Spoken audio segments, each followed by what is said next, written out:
Close your eyes and let the frantic, demanding hum of your modern world gently dissolve into absolute nothingness. Step away from the screens, the endless notifications, and the relentless ticking of tomorrow's schedule. Allow your mind to drift backward through the centuries, traveling across time and space until you reach the rolling, sun-drenched hills of southeastern France in the year 1790. The sweltering heat of a Provençal midsummer afternoon has finally yielded to the cool velvety embrace of a quiet evening.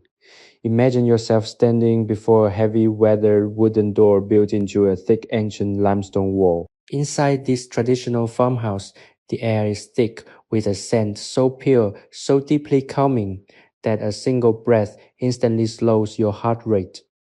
It is the unmistakable rich, herbaceous aroma of wild lavender, harvested by hand from the rocky hillsides just as the sun began to dip below the horizon.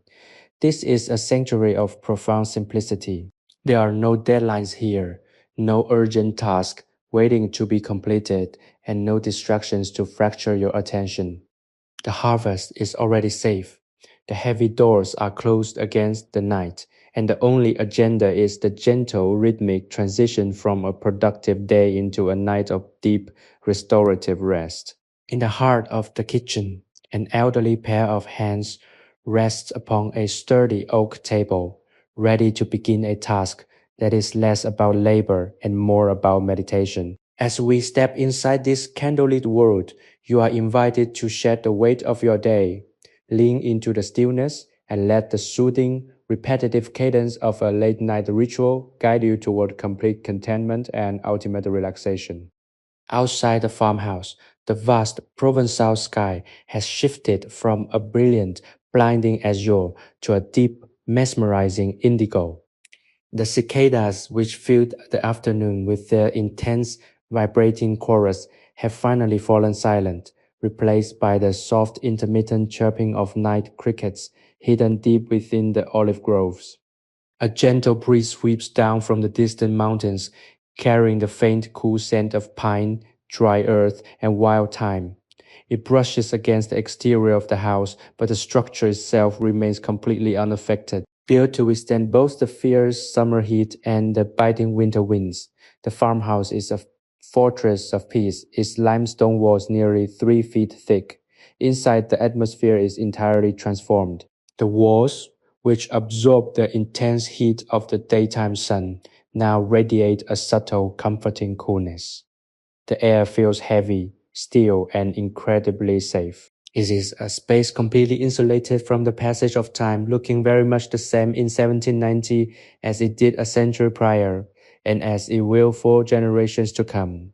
The floor beneath is made of white, uneven terracotta tiles, smoothed down by decades of bare feet and heavy leather boots. Every corner of the room holds a shadow, but these are not shadows of darkness or uncertainty. They are soft, protective shapes that wrap around the room like a warm blanket, inviting anyone who enters to slow down their thoughts and match the slow, deliberate pulse of the house. In the center of this quiet sanctuary sits the heart of the home, the kitchen. Unlike modern spaces filled with the hum of electricity and the glare of artificial light, this room is illuminated by a single steady beeswax candle resting in a heavy brass holder. The flame does not flicker or dance frantically. It burns with a calm, reliable consistency, casting a golden amber glow across the surface of a massive oak dining table. This table is a piece of history in itself, its surface scarred with the beautiful imperfections of 100 years of family life, faint rings from clay wine jugs, shallow grooves from sweeping knives, and a rich dark patina earned from decades of oil and polishing. Resting on this weathered wood are mounds of freshly harvested lavender. The long, slender green stems topped with dense clusters of tiny violet-blue buds are piled high, waiting for the final touch of the evening. The sheer volume of the herb fills the room with an almost intoxicating fragrance, a scent that is simultaneously clean, earthy, sharp, and sweet. It is an aroma that instantly signals to the brain that the work of the day is done, triggering a deep, biological response of safety and ease. Beside the pile sits a massive, hand-woven willow basket, its wide mouth open and ready to receive the precious buds. The basket smells faintly of dried wood and river reeds, blending perfectly with the herbal perfume dominating the air. Everything is prepared. The stage is set for a ritual of pure, unhurried mindfulness, and the silence of the room waits softly for the first gentle sound of the evening's work. The elderly woman sits down slowly upon her favorite leather-backed chair, its straw seat creaking softly under her familiar weight, welcoming her into the stillness of the night. Her hands, weathered by decades of seasonal cycles and calloused from long days in the sun, rest for a moment on the smooth surface of the oak table. She closes her eyes, breathing in the dense, concentrated aroma of the lavender piles before her, allowing the perfume to ground her in this exact moment. There is no rush, no lingering sense of urgency from the day's harvesting, because the baskets are already safely inside, and the fields have given up their best bounty before the autumn storms arrive. The single candle flame before her burns straight and true, casting a warm amber glow that softens the lines of her face and illuminates the silver threads in her neatly pinned hair. She reaches out a hand, her long fingers selecting a single robust stalk of lavender from the top of the mountain of purple and green. The stem is slightly coarse, still holding the residual warmth of the afternoon sun, its tiny blossoms clustered tightly together in a spiral of vibrant violet. With a practice that spans more than half a century, she pinches the very top of the stalk between her thumb and forefinger, securing the apex of the stem. Her other hand positions itself just below her grip, fingers curved into a gentle, firm ring around the fragrant wood.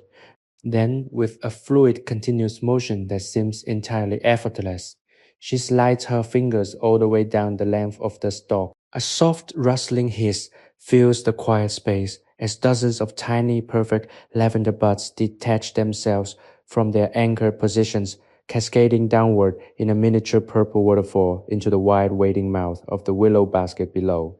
The stripped stem, now naked and pale green, is set aside into a separate pile with a deliberate, rhythmic placement. She repeats the motion with a second stem, then a third, and then a fourth, her hands moving with a deep, instinctual muscle memory that requires absolutely no conscious thought or strained concentration.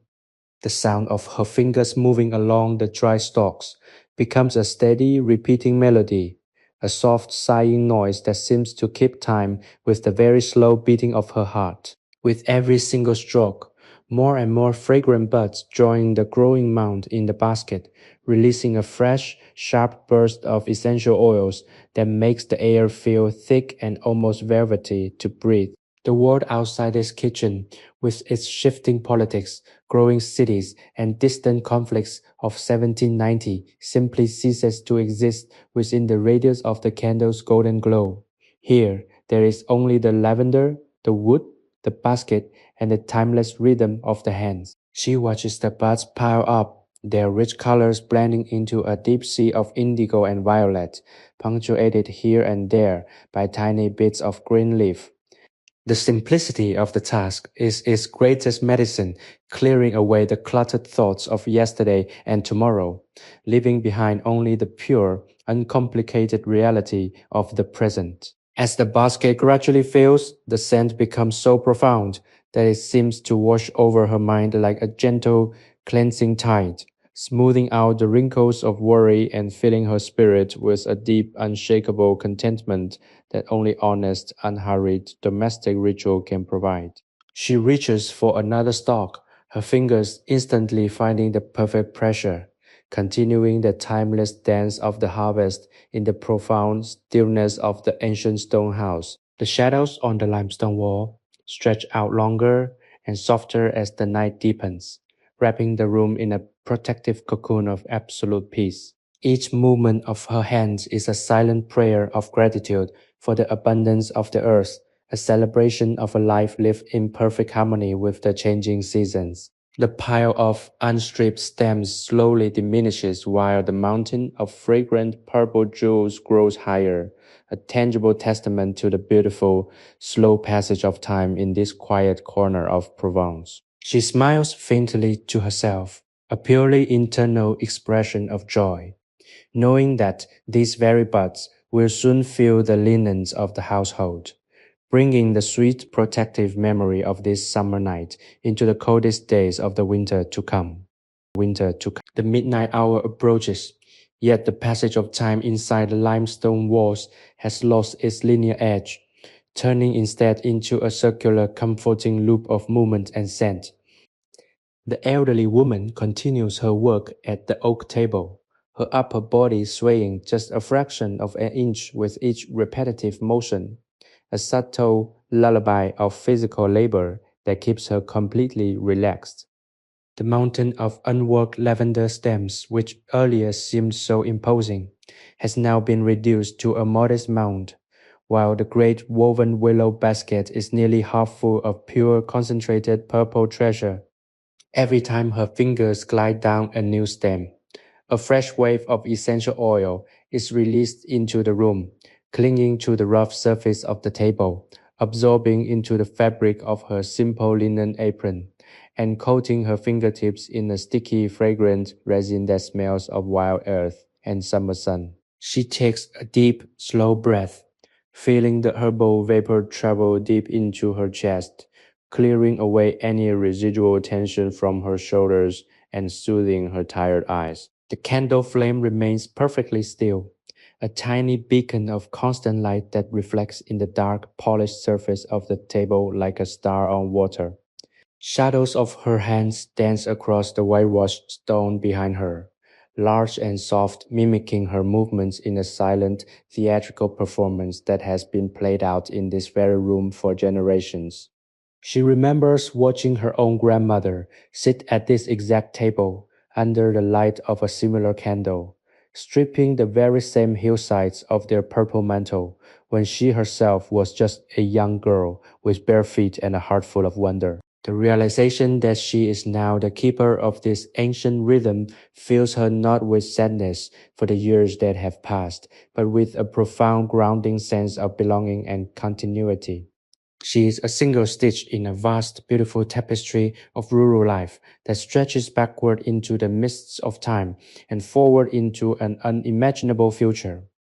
With this thought, her hands move with even greater tenderness, treating each stem not as an item to be processed, but as a living piece of her homeland's heritage. The rhythmic sound of the stripping process has become a companion to her solitude, a gentle hiss that fills the quiet space between her heartbeats and keeps her mind from wandering into the complex anxieties of the wider world. Outside, a gentle night rain begins to fall, the soft patter of droplets against the thick glass window panes adding a delicate percussion to the kitchen's quiet melody. The cool dampness of the outdoor air creeps into the cracks of the heavy wooden door, but it only serves to make the interior of the kitchen feel warmer, safer, and infinitely more cozy. She pauses for a brief moment, letting her hands rest on the rim of the basket, looking down at the thousands of tiny violet spheres she has gathered through her patient effort. They look like a collection of precious gems, each one holding a drop of the intense Provençal sunshine that beat down upon the hills during the long days of July.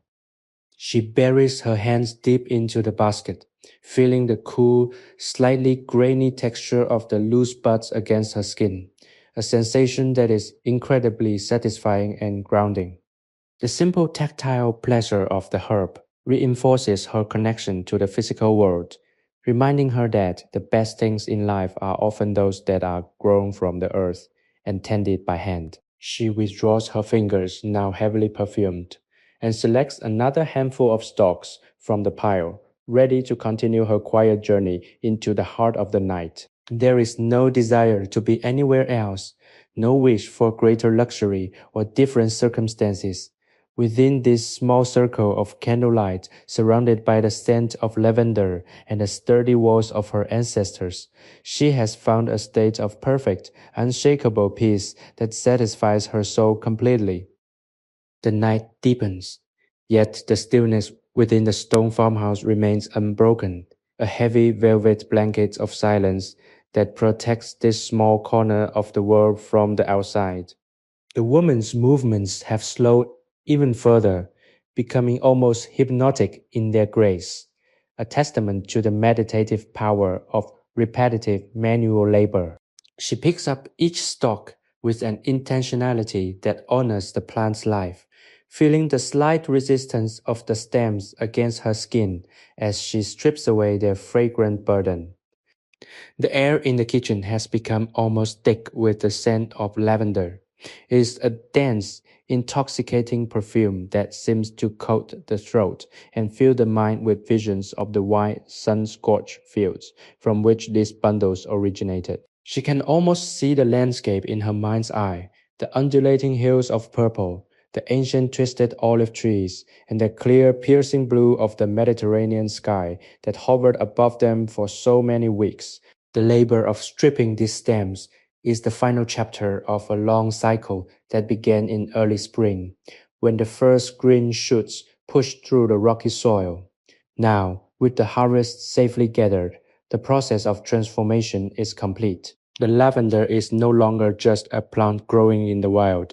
It is becoming part of the home itself, destined to scent the cedar chests of the family, to be tucked into pillows to ensure sweet dreams, and to be brewed into teas that will soothe ailments during the cold months of winter. She reaches for a handful of stalks, her fingers feeling the subtle differences in each one.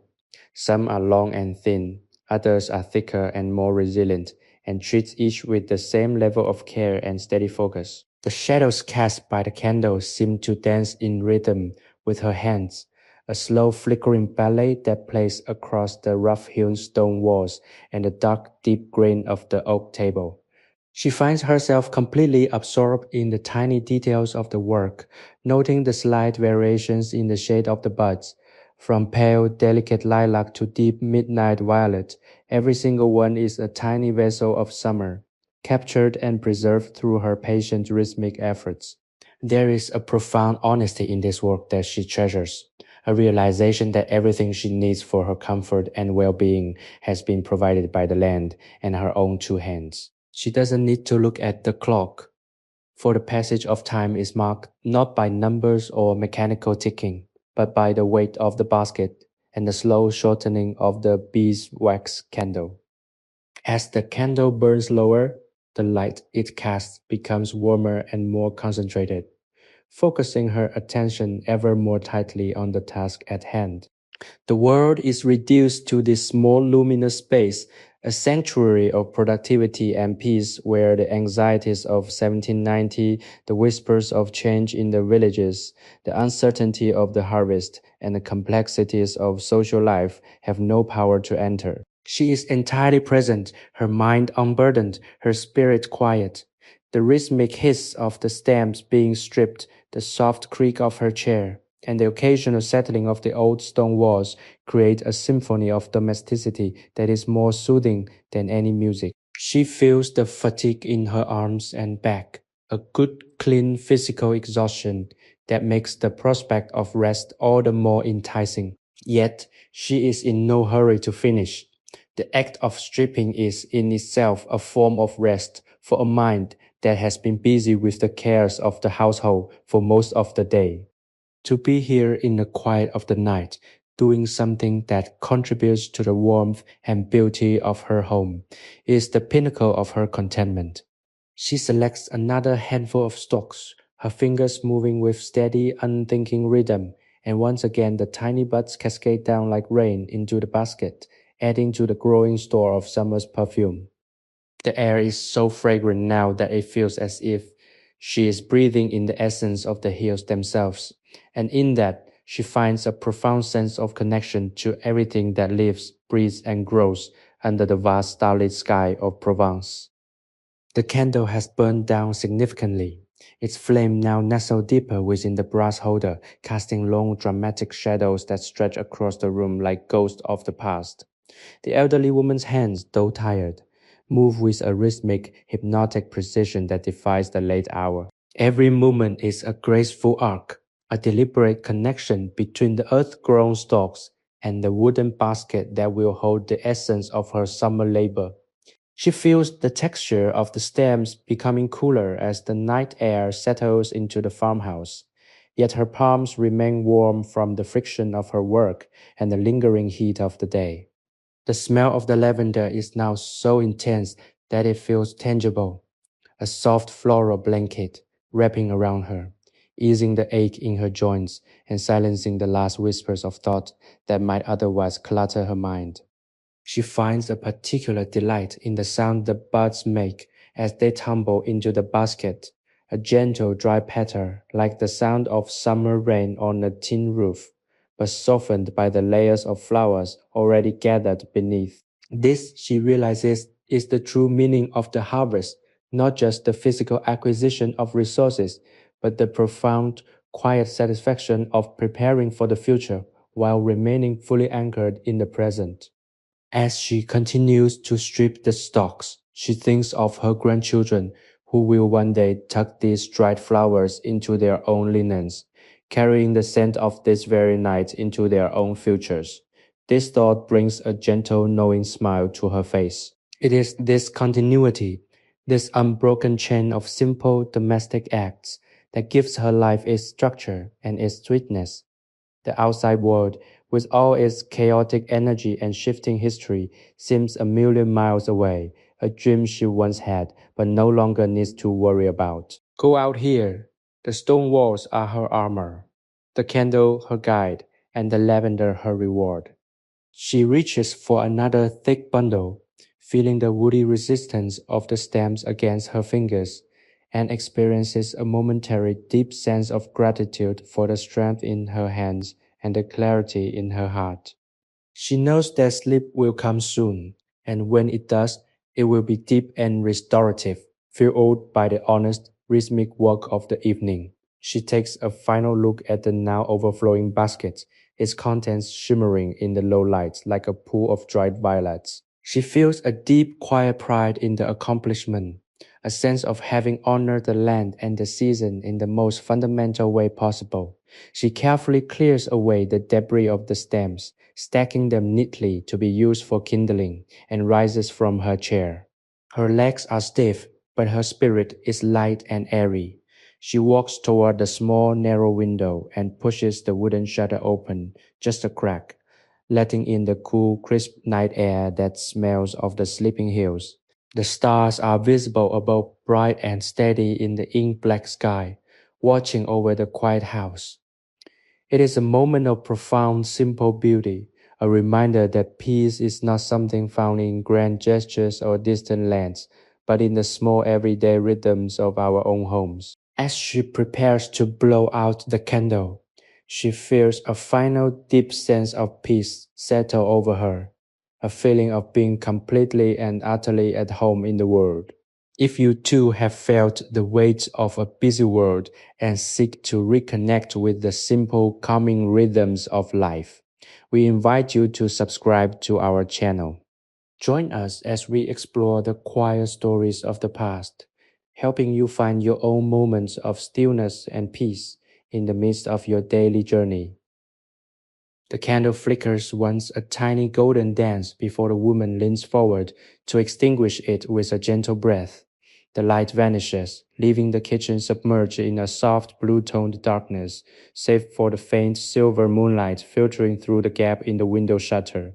For a heartbeat, the room feels suspended in time, the darkness heavy with the lingering scent of lavender that has permeated every corner of the space. Her eyes adjust quickly to the low light, the familiar shapes of the kitchen, the rough-hewn table, the heavy chairs, the stone hearth, emerging like old friends welcoming her back to the quiet. She moves with a practiced, silent grace, her hands finding the familiar edges of the table and the smooth surfaces of the wall. There is no need for artificial illumination. She knows the geography of this room as well as she knows the lines on her own palms. She gathers the large full basket, the weight of it comforting and solid against her hip, and carries it toward the pantry. Each step on the terracotta tiles is soft, a whisper of sound that barely disturbs the profound silence of the house. The rhythmic, repetitive labor of the evening has successfully quieted her mind, leaving it as still and clear as a mountain pool at dawn. As she places the basket of lavender in its designated spot, the fragrance intensifies, a rich, concentrated perfume that will slowly permeate the pantry, infusing the linens and the dried herbs stored nearby. She pauses for a moment, resting her hands on the rim of the basket, allowing herself to savor the accomplishment. The work is finished, the harvest is preserved, and the cycle of the season is honored. She turns and walks back through the dark kitchen, the coolness of the air on her skin, a gentle contrast to the warmth of her own body after the steady focused work. She reaches the doorway and pauses to look back at the space one last time. In the quiet darkness, the kitchen feels not like a place of chores, but like a sacred, preserved sanctuary, a witness to the simple, enduring beauty of a life lived in harmony with the natural order. She knows that tomorrow morning, the sunlight will flood the room again. The day will begin anew with its own set of demands and joys. But for tonight, everything is complete. There is a profound, unshakable contentment in this realization, a sense of deep-seated rest that settles into her very bones. She moves toward the stairs, her movements unhurried and fluid, the exhaustion in her limbs feeling clean and earned. As she climbs the worn wooden steps, each one creaking in a familiar rhythmic cadence, she feels the weight of the day falling away, replaced by a growing soft sense of peace that is as vast and infinite as the night sky outside. The farmhouse remains still, a fortress of tranquility, its limestone walls holding the memory of the evening's work, a testament to the power of simplicity and a quiet grace of domestic ritual. Sleepy History Tales is a sleep history storytelling platform created for entertainment, inspiration, education, and the promotion of positive emotional values.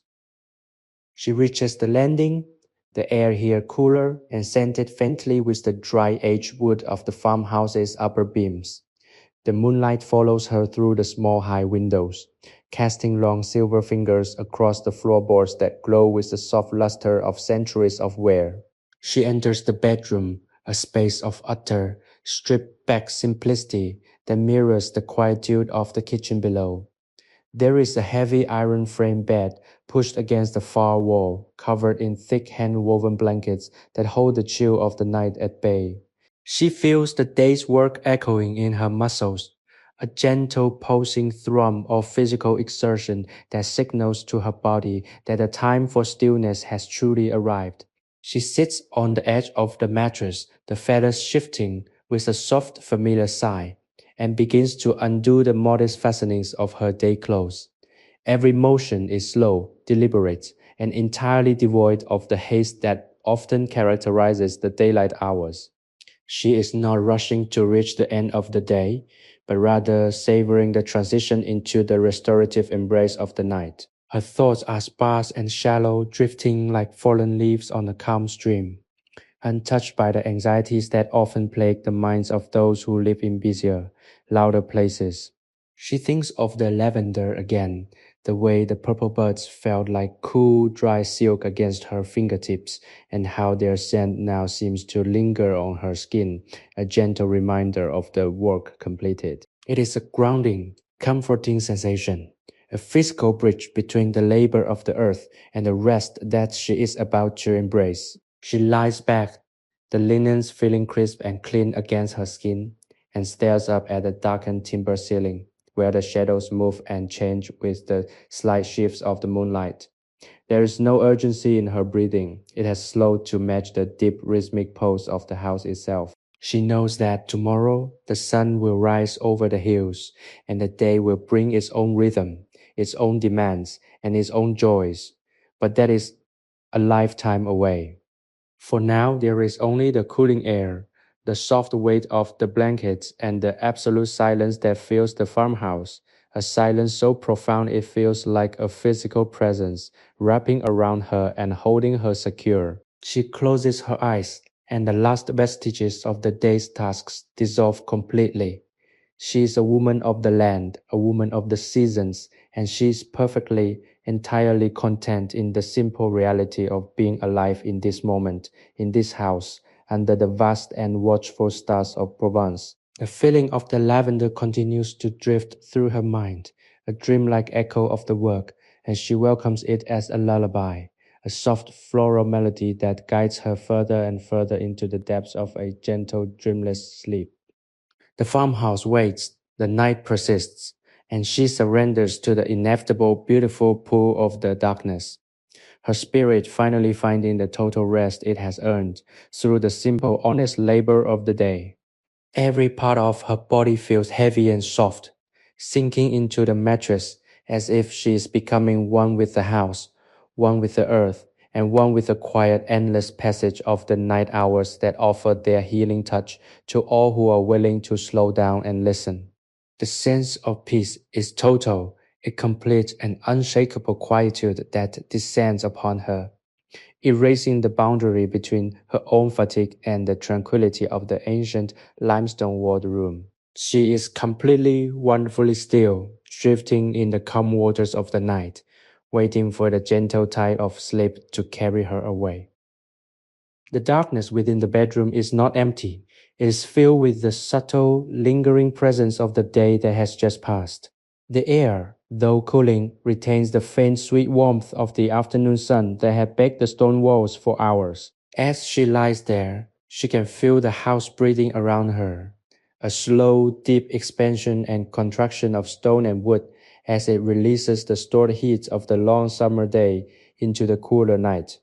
It is a comforting, rhythmic sensation that syncs with her own slow heart rate, pulling her deeper into the embrace of the bed. She reflects on the cycle of the lavender, from the first tiny green buds pushing through the harsh rocky soil of the hillsides, to the vibrant, fragrant purple spikes that eventually bowed their heads in the summer heat, waiting to be harvested. It is a long, patient process, and she feels a deep sense of connection to the rhythm of the plant's life, a mirror of her own journey through the seasons of the year and the decades of her life. The simplicity of her work this evening has acted as a salve for the spirit, smoothing out the jagged edges of memory and concern, replacing them with a singular focused awareness of the present. There is a profound quiet power in such domestic rituals, a way of grounding oneself in the physical reality of home and harvest that modern life often overlooks. As she drifts further into the liminal space between wakefulness and slumber, her thoughts turn to the generations who have slept in this room before her, each one finding the same comfort in the thick walls, the same scent of the fields in their dreams, and the same restorative peace that she feels now. They are all part of the same thread, the same enduring story of life in this quiet corner of Provence, and she feels a gentle, warm belonging, an awareness that she is merely one part of a much larger, beautiful whole. The night continues to unfold outside, the stars shifting slowly across the sky, while inside the house remains a steady, unmoving anchor in the flowing river of time. The silence is not lonely, it is full pregnant with the quiet, restorative energy of a day, lived with intention and care. She feels her limbs become even heavier, the tension draining out of her muscles as if being pulled down into the very foundation of the earth. The world is a place of immense simple beauty, and she is grateful to be a part of it, grateful for the cooling night air, for the scent of the drying lavender, and for the promise of a peaceful, dreamless sleep. She lets go of the last remnants of conscious thought, the last lingering images of the kitchen, the baskets, and the candlelight, and allows herself to fall into the soft velvet depths of the night. There is no urgency to wake, no schedule to meet, and no expectations to fulfill. There is only the present moment, vast and quiet and utterly still. In this deep restorative state, she is finally completely free, an integral part of the landscape, the house, and the starlit night. Sleepy History Tales combines the power of AI to reimagine fictional historical tales, bringing peace, relaxation, and positive emotional values to our listeners. The moonlight has shifted, now casting a paler, more ethereal silver glow that filters through the shutters and rests upon the worn timber floor like a fallen shroud of silk. The silence of the farmhouse is absolute, a thick velvet weight that presses gently against the ears, inviting deeper introspection and a more profound dissolution of the self. Within this quiet, the woman's consciousness continues its slow rhythmic descent, untethering from the physical world and drifting into the vast open spaces of the dream world. She is no longer merely an elderly woman in a stone house. She is an extension of the earth itself, rooted in the same limestone soil that feeds the lavender, warmed by the same sun that colors the fields, and cooled by the same night air that now whispers through the cracks in the walls.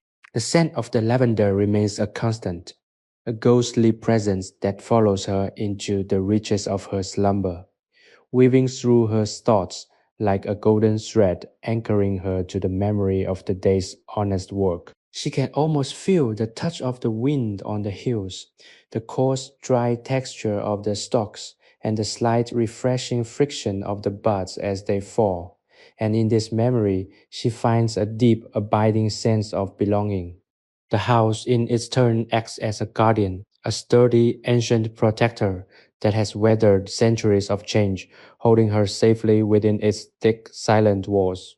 She realizes that her presence here is but a moment in a much longer narrative, a single breath in the life of a structure that has seen births, deaths, seasons of plenty, and seasons of scarcity.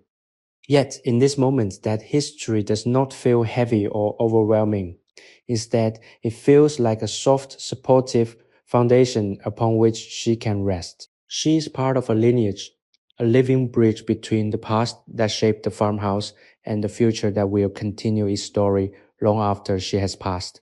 This awareness brings a quiet, profound smile to her lips, a reflection of an inner state of complete and unshakable contentment. The fear of time, the anxiety of progress, and the rush of daily life seem like distant echoes, fading into nothingness beneath the expansive, starlit canopy of the Provençal night. She is fully present in the now, a state of being that is both incredibly simple and infinitely complex, a paradox of existence that she has learned to embrace through the years. The air in the room is cool and crisp, carrying with it the faint, sweet perfume of the fields, a reminder of the harvest and the abundance that has been gathered for the coming winter. She feels a profound gratitude for the cycle of the year, for the way the land provides for those who are willing to work with it, and for the simple, unadorned peace that this way of life brings to the heart. As her breathing slows even further, matching the heartbeat of the house, she finds herself drifting on the calm, dark waters of the night, suspended between the waking world and the quiet, restorative realm of dreams. The boundaries of her body seem to soften, blurring into the linens, the mattress, and the very air of the room, as if she is becoming one with the sanctuary she has inhabited for so many years. There is no desire to return to the bustle of the world. There is only the desire to stay here, in this moment of perfect unhurried peace, surrounded by the echoes of her labor and the quiet timeless beauty of the French countryside. The night is a gift, a period of rest and renewal that she accepts with an open heart and a quiet mind, allowing the darkness to wash over her and cleanse the residues of the day, leaving behind only the pure, light essence of her own spirit. She is at rest, she is at home, and she is entirely, profoundly content, a small, vibrant part of a world that is itself a part of the vast, mysterious, and ultimately beautiful cosmos. The starlight filtering through the shutters has now reached its zenith, bathing the room in a gentle silver luminescence that seems to highlight the very texture of the air. Within this soft radiance, the woman's sleep remains undisturbed, a deep and restorative immersion in the quietude of the house. In her dreams, the lavender hues are even more vibrant, the purple hues pulsing with a life that transcends the limitations of the physical. She walks paths that she has walked 1,000 times, yet everything feels new, as if she is seeing the landscape with eyes refreshed by the season's long patient growth. The wind, which during the day might have been hot and dry, is now cool, a gentle fragrant caress that carries the scent of wild rosemary, thyme, and the lingering sweet perfume of the lavender she harvested earlier this evening. Every sense is heightened, yet there is no agitation, no need to process or record. There is only the pure, unfiltered experience of being. She observes the way the light catches the dew beginning to form on the underside of leaves, a diamond-like reflection that mirrors the stars above. This, she understands, is the language of the land, a conversation of growth, endurance, and quiet, persistent beauty. As she moves through this dreamscape, she finds the same sense of rhythm that guided her hands in the kitchen. The rhythmic sway of the stalks, the steady, predictable movement of the wind, and the slow, inexorable turning of the celestial bodies above. She is part of this orchestration, a deliberate, conscious note in a vast and ancient melody. The anxiety of 1790, which feels like a distant, chaotic murmur, is rendered insignificant in the face of this timeless natural order. She knows that history is made not only by the loud, ambitious actions of men in distant cities, but by the silent, steadfast lives of those who dwell in the heart of the countryside, tending to the soil, gathering the harvest, and passing on the wisdom of the earth to the next generation. The farmhouse itself seems to hum with this realization, its thick stone walls vibrating softly with the memory of all the lives it has nurtured. There is a deep, profound wisdom in this silence, a message that whispers to her soul, confirming that peace is the ultimate goal, the fundamental state from which all true strength is derived. She stops by a small rocky outcropping in her dream and sees a single healthy lavender bush, its roots buried deep into the limestone, its branches reaching upward toward the moonlight. It is a symbol of everything she values: tenacity, grace, and the ability to thrive in even the most challenging conditions.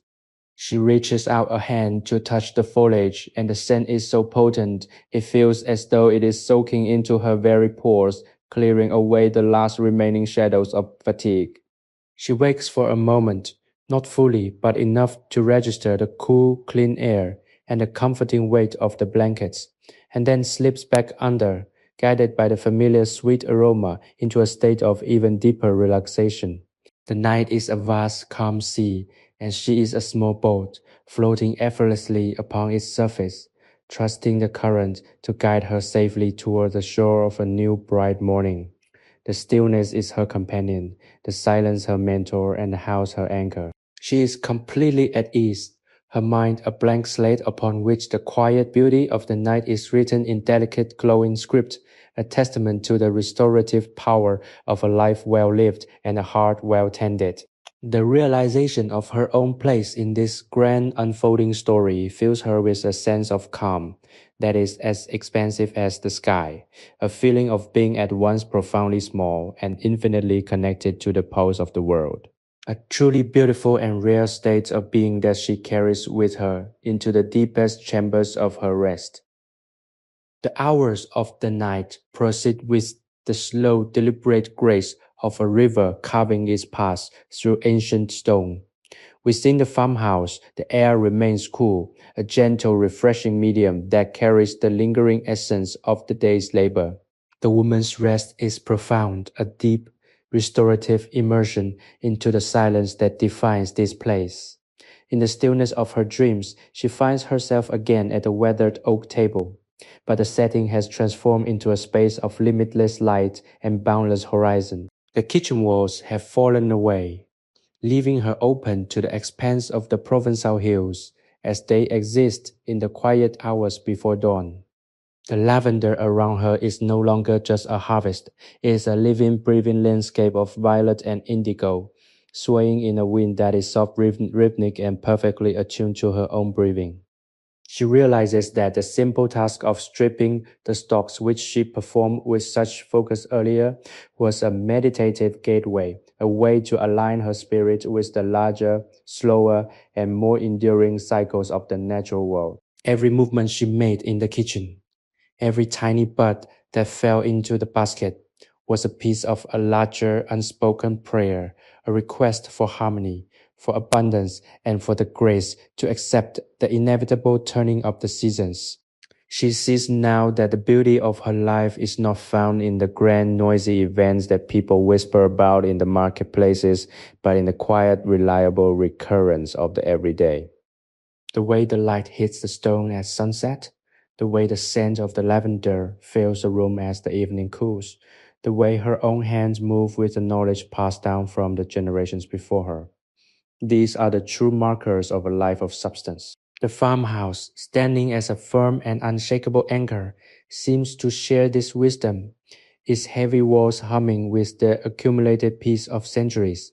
She feels no need to justify her time, no compulsion to perform for an audience, and no pressure to alter the steady course of her existence. In this state of total unburdened presence, she is entirely free, her consciousness expanding to encompass the vast starlit sky and the hidden quiet depths of the earth. The worry about the future, which once seemed like a heavy weight, has dissolved into the cool night air, leaving her mind as clear and open as the fields that surround her. She is a witness to the profound, simple truth that existence itself, when lived with awareness and care, is a form of art. The scent of the lavender is like a gentle, guiding light, a fragrant compass that directs her deeper into the peaceful territory of the night. She is not merely sleeping, she is undergoing a process of renewal, shedding the small, superficial layers of stress and the complication that accumulate throughout the day, and uncovering the core of her being, which is calm, steady, and infinitely resilient. The realization brings a sense of profound, deep-seated joy that warms her from the inside out, a glow that matches the memory of the candlelight that burned so brightly on her table earlier. As the night continues to hold her, she feels an overwhelming sense of gratitude, gratitude for the strength of her hands, the shelter of the house, the beauty of the landscape, and the restorative power of the darkness. Every moment is a gift, and she accepts it with an open heart, drifting on the silent, calm currents of the night, waiting for the first soft light of the dawn to gently signal the beginning of a new, beautiful day. The peace she feels is complete, an absolute, unshakable foundation upon which she can build the rest of her life, a testament to the enduring, quiet power of a soul that has learned to live in harmony with the world and with itself. The deep velvet of the night continues to hold the farmhouse in its protective embrace, the air cooling further until it carries a crisp, bracing quality that wakes the senses even in the depths of slumber. The woman's breathing is steady, rhythmic, and perfectly in sync with the quiet expansion of the stone walls that have stood firm against the passage of decades. In this profound stillness, she finds herself wandering through the dream fields once more. But now the moonlight has turned the lavender to a ghostly luminous silver that shimmers against the dark backdrop of the hills. Each step she takes is quiet, her feet sensing the firmness of the earth beneath, a grounding sensation that anchors her even within the ephemeral world of dreams. She understands with a clarity that surpasses any waking thought that the work of the day, the quiet, manual, repetitive labor, was the key that unlocked this sanctuary. By engaging with the physical world, by tending to the harvest, she did not just prepare for the material needs of the coming winter. She performed a ritual that cleared the channels of her own spirit, allowing her to reach this state of absolute unhurried peace. The scent of the lavender is now everywhere, not just in the air, but seemingly within her very cells, a fragrant reminder of her connection to the earth and the cycle of the seasons. It is a profound, nourishing presence, a gift of the land that has been refined by her patient hands into something lasting and sweet. She looks at her own hands in this dream state, observing how the lines on her palms tell a story of hard work, of care, and of deep enduring love for the home she has tended. She realizes that her life is not measured by the accumulation of possessions or the fleeting recognition of the wider world, but by the quality of her presence, the depth of her relationships, and the quiet beauty of the routines she has built. The farmhouse, with its sturdy, ancient structure, is the physical embodiment of this truth, a shelter that has provided security and warmth to generations, and it continues to offer that same protection to her tonight. She feels a deep, abiding gratitude for this heritage, for the strength of those who built these walls, and for the wisdom of those who showed her how to live within them with grace and contentment. The outside world, with its pressures and shifting politics, feels like a distant, irrelevant noise, a flicker of static that has no place in the serene, candlelit core of her existence. She is fully, entirely at home, a woman of the soil and the seasons, and she is perfectly at peace with the knowledge that this is exactly where she is meant to be. The night is a vast, calm ocean, and she is drifting upon it, untroubled by any storm or concern, her spirit buoyed by the simple, honest satisfaction of a life lived well. As she lingers in this dream space, she feels an expansion of her consciousness, a sense of being connected to all things that grow, breathe, and persist under the expansive, starlit sky of Provence.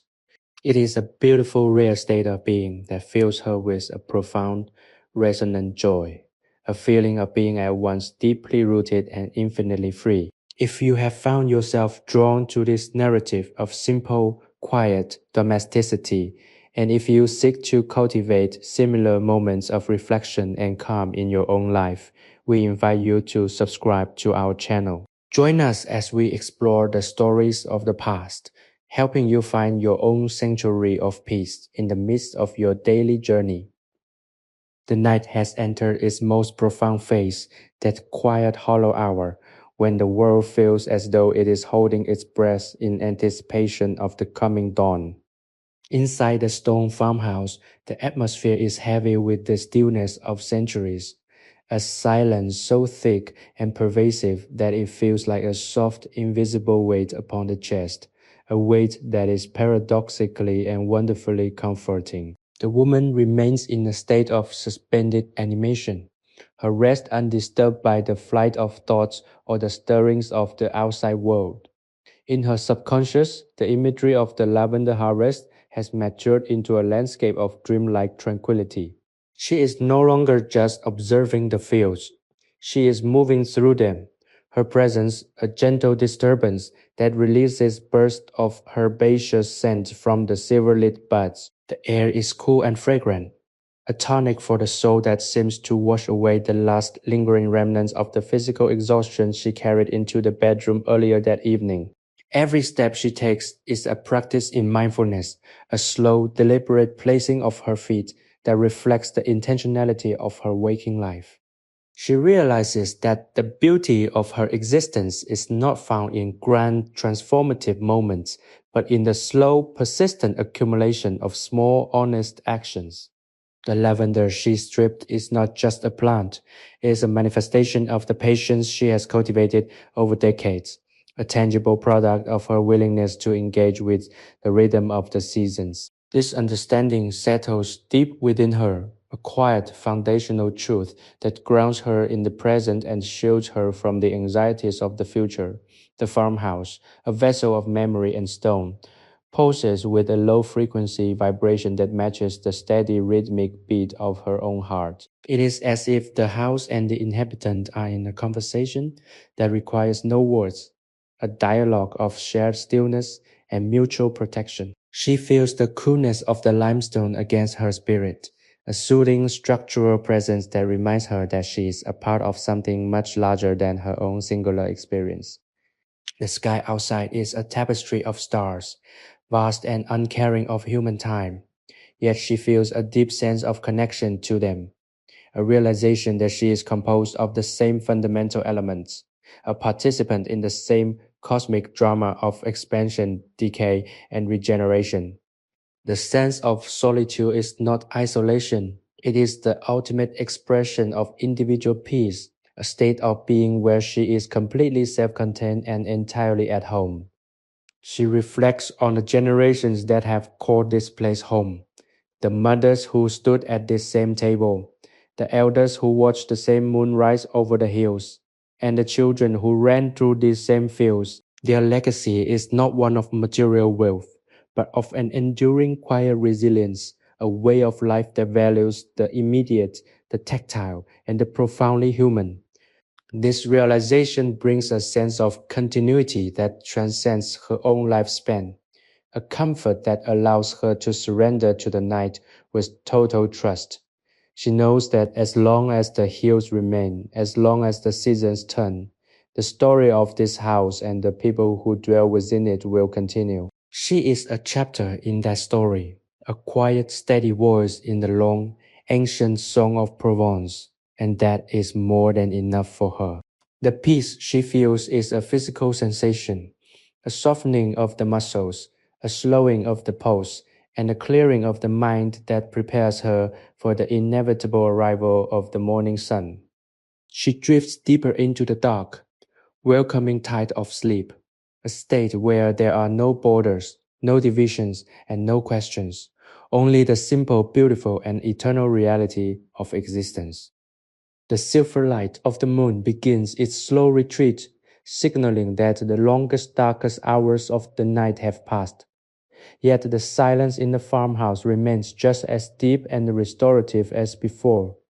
The woman lies still, a statue of serene contentment, her body fully integrated into the quiet rhythm of the stone structure.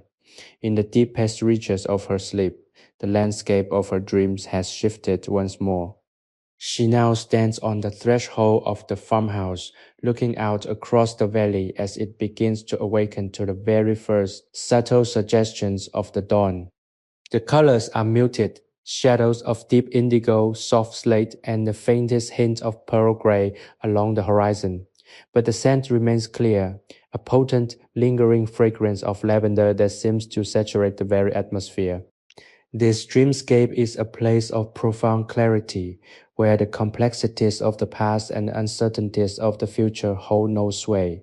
She feels a sense of lightness, as if the physical weight of her day-to-day life has been lifted, leaving only the core essential spirit of who she is. She walks down the familiar stone path, her movements fluid and effortless, and reaches the lavender patch she harvested just hours before. In the dream, the stalks are full and vibrant, untouched by her hands, standing in elegant purple rows that seem to vibrate with life. She reaches out to touch one, not to strip it, but to simply appreciate its form, the resilience of its stem, and the delicate, intricate structure of its buds.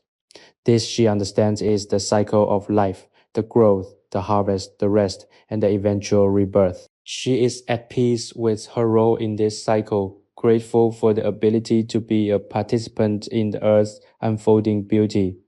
The house behind her stands as a silent sentinel, a witness to her life and a keeper of her memories. It is more than just stone and mortar. It is a manifestation of stability, a sanctuary built by those who understood the value of shelter, both physical and emotional. She feels a deep, soul-stirring appreciation for the generations of hands that have touched these stones, smoothed these tiles, and lived their lives with the same quiet, steady dedication she feels tonight. There is no loneliness here, only the expansive company of the past and the infinite, calm promise of the future. The stillness of the night is a gift, a period of total unfiltered existence where she is free from the requirements of the world and can simply be in the fullest sense of the word. Her heart is open, her mind is tranquil, and her spirit is aligned with the slow pulsing energy of the land. She realizes that the true wealth of her life is not measured by the harvest alone, but by the peace she has cultivated within herself, a peace that can weather any storm and endure through the passing of any season. The dream begins to soften. the edges blurring into the gentle light of the approaching morning.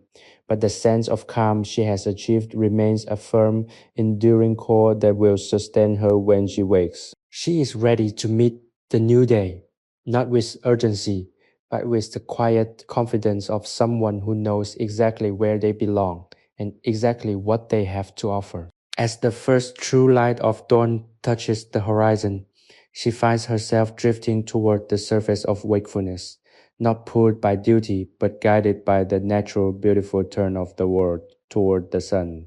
She feels a final deep sense of completion, a closing of one chapter and the ready, expectant opening of the next, all while the house, the hills, and the stars continue their silent, eternal watch over her quiet life. The transition from deep restorative slumber to the soft awareness of the morning is so seamless, it feels like the natural unfolding of a flower petal in the sun. The room, once a sanctuary of impenetrable shadows, is now slowly surrendering to the gentle, diffused light of dawn. Gray, cool tones begin to sharpen into the familiar shapes of the room, the rough textured surface of the limestone walls, the sturdy dark wood of the bed frame, and the soft folded linens that have kept her warm through the night. She does not open her eyes immediately, preferring to linger in this liminal state where the boundary between her dream vision of the lavender fields and the reality of her home remains thin and translucent. The scent of the dried harvest, which permeated her dreams, seems even more pronounced now that she is hovering on the brink of consciousness, a sweet, herbaceous greeting that welcomes her back to the physical world. Her body feels light, liberated from the fatigue that had settled into her joints by the time she finished her work the night before.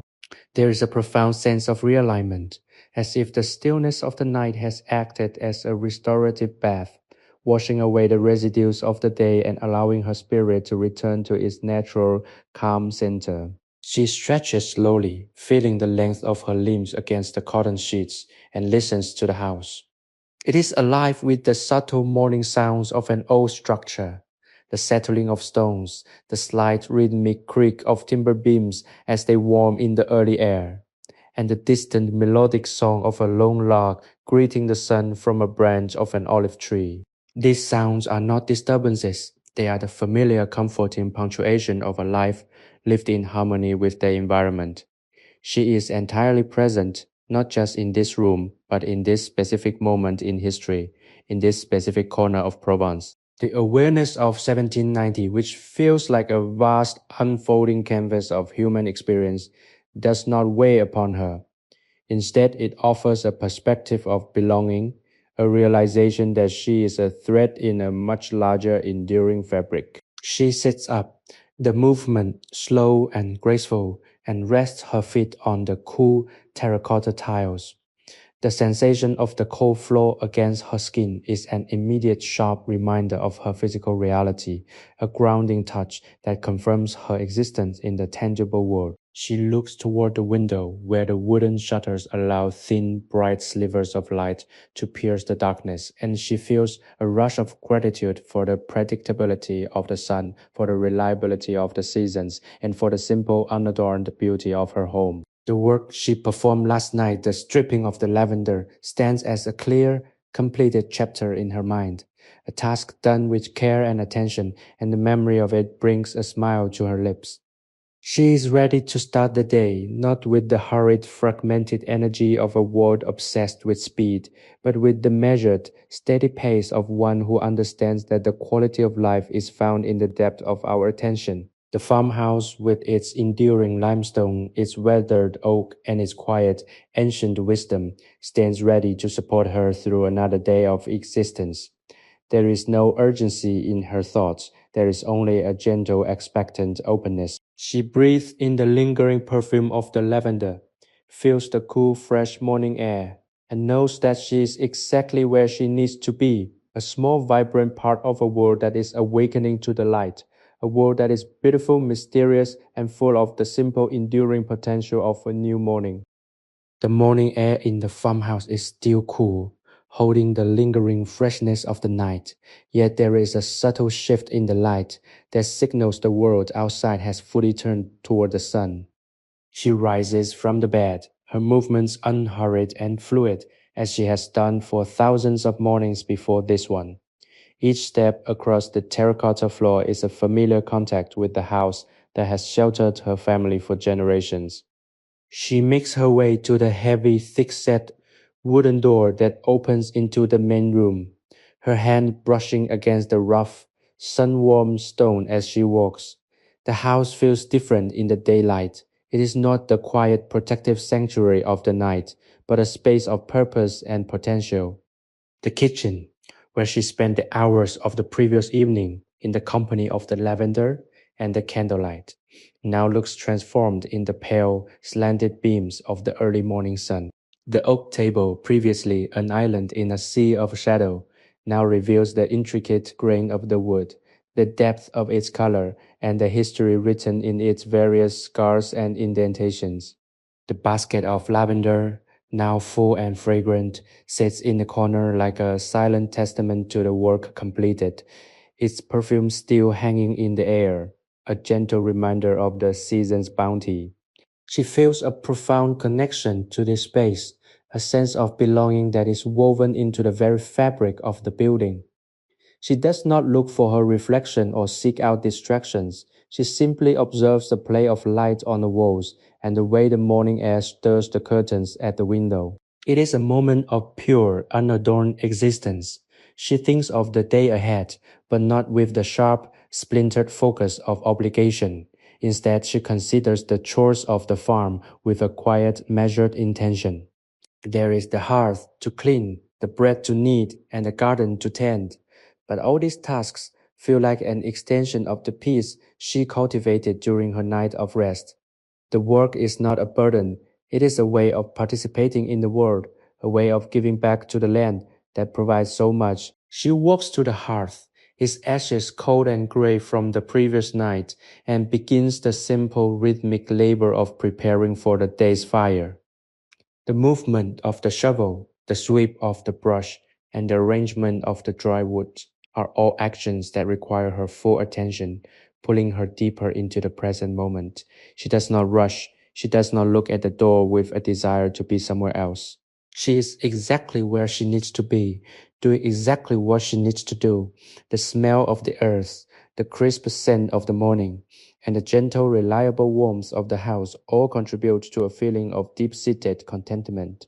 She reflects on the transient nature of the world, the way the sun rises and sets, the way the lavender blooms and fades, the way the seasons chase each other across the hills, and she feels no anxiety.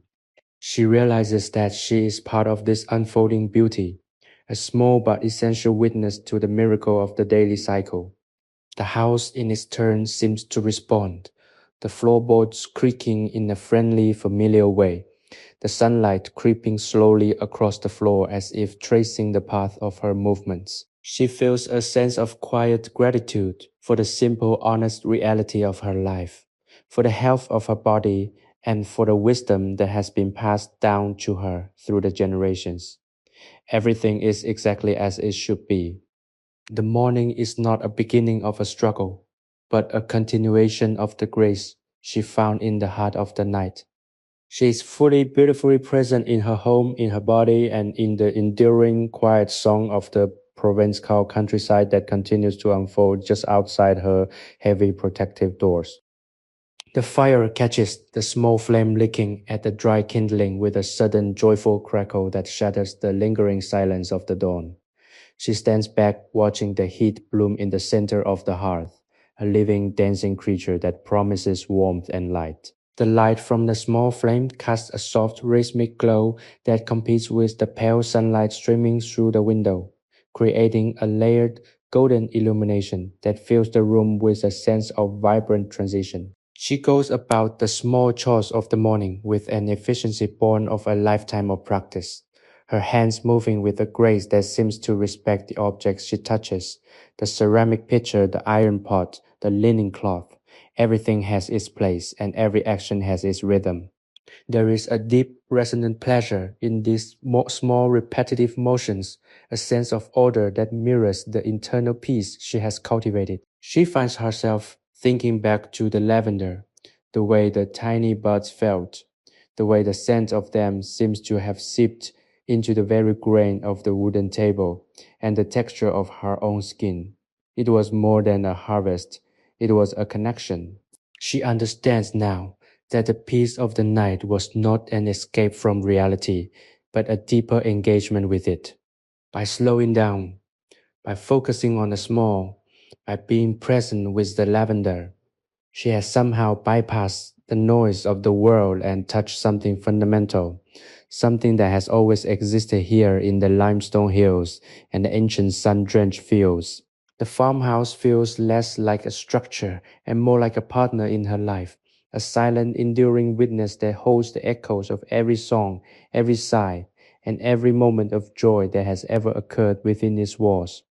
She reaches for the bread dough she prepared the night before, its cool, yielding texture, a familiar comfort against her palms. As she kneads, she feels the strength in her shoulders, the suppleness of her wrists, and the steady, reliable beating of her heart. The work is a form of meditation, a way of grounding her existence in the immediate, tactile reality of the kitchen.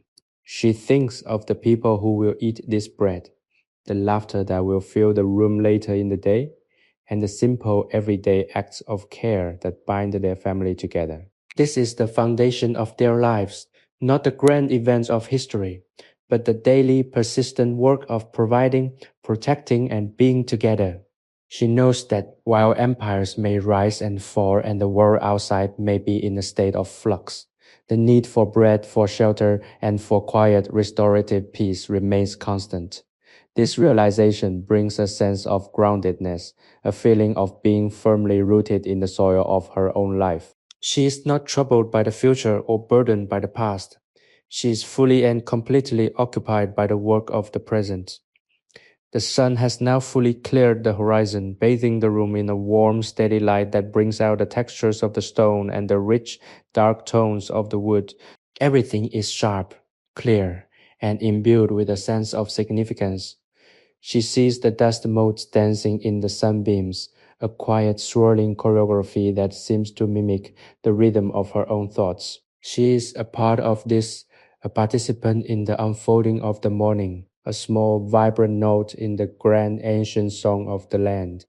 The sense of contentment is profound, a quiet, humming joy that she carries in her chest, a reminder that peace is not something that is given, but something that is created, day by day, moment by moment, through the simple, honest work of living.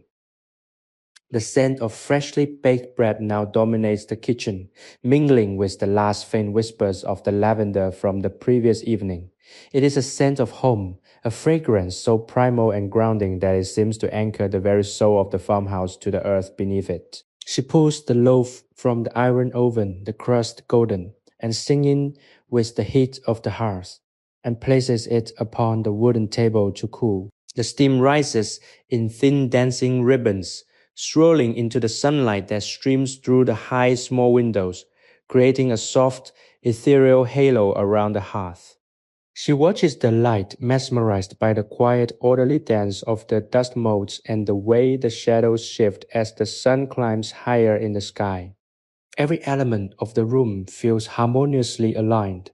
The strength of the stone walls, the heat of the fire, the bounty of the harvest, and the simple, rhythmic labor of her own hands. There is no desire to step outside, no urge to rush into the tasks of the fields, for she understands that the work inside the house is just as sacred as the work under the open sky. She thinks of the lavender again, not as a finished task, but as a catalyst for this entire state of being. The act of gathering, stripping, and preparing the herb had served to strip away the clutter of her own mind, allowing her to reach this plateau of profound, unhurried awareness. The world outside, with its noise and its demands, seems increasingly distant, like a dream she once had, but no longer occupies. Here, in the heart of her home, she is fully awake, fully present, and fully in control of the peace she has cultivated. She pours a cup of water, the cool ceramic smooth against her palm, and sits by the table, the morning sun warming her shoulders through the rough linen of her dress. She reflects on the nature of contentment, how it is not a destination to be reached, but a state of mind to be maintained, a constant choice to value the simple, the immediate, and the enduring over the complex and the fleeting. She is a woman of 1790, a witness to the changing tides of time. Yet she feels a sense of timelessness that renders those tides insignificant. The farmhouse has seen revolutions and shifts in power, yet it remains, its limestone foundations holding firm against the pressures of the world. She feels a kinship with these stones, a sense that she too has built a foundation that cannot be easily shaken. The bread, the lavender, the fire, the light, these are the building blocks of her peace, the essential simple truths that define her life. She breathes in the warm yeasty scent of the bread, feels the heat of the sun on her skin, and realizes that she is not waiting for anything. She is already where she needs to be. The quiet of the morning is a gift, a spacious, unfilled room that she can inhabit with her own clarity and as she sits, the house seems to sigh around her, a slow deep settling of ancient timber and stone that sounds like a contented breath. She is at home not just in the house but in her own life, in her own history, and in the grand sweeping narrative of the land itself. The morning is far from over, and the day will bring its own challenges and its own rewards, but she meets them from a position of absolute stability, a core of stillness that is as resilient as the limestone walls that guard her sanctuary. She feels a deep, soul stirring satisfaction, a realization that every moment she has spent in this home, every task she has completed, and every quiet hour she has enjoyed has led her to this a state of being where peace is not an absence of noise, but a presence of purpose, a fullness of heart that is truly, deeply enough. The sun has now ascended to a point where its light pours directly into the heart of the farmhouse, illuminating every corner with a clarity that feels almost revelatory.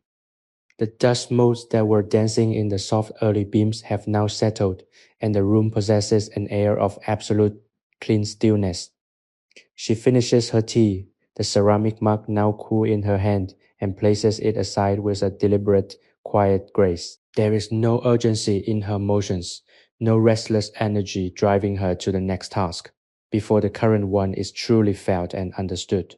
She takes a moment to simply look around the room, the way the light defines the texture of the old wood, the way the shadows hang in the corners of the ceiling, and the way the entire space seems to hum with a low frequency, ancient energy that has been refined over centuries of habitation.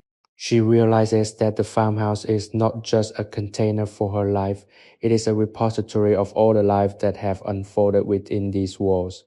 Each scratch on the table, each uneven dip in the floorboards, each stain on the limestone is a testament to the persistence of those who came before.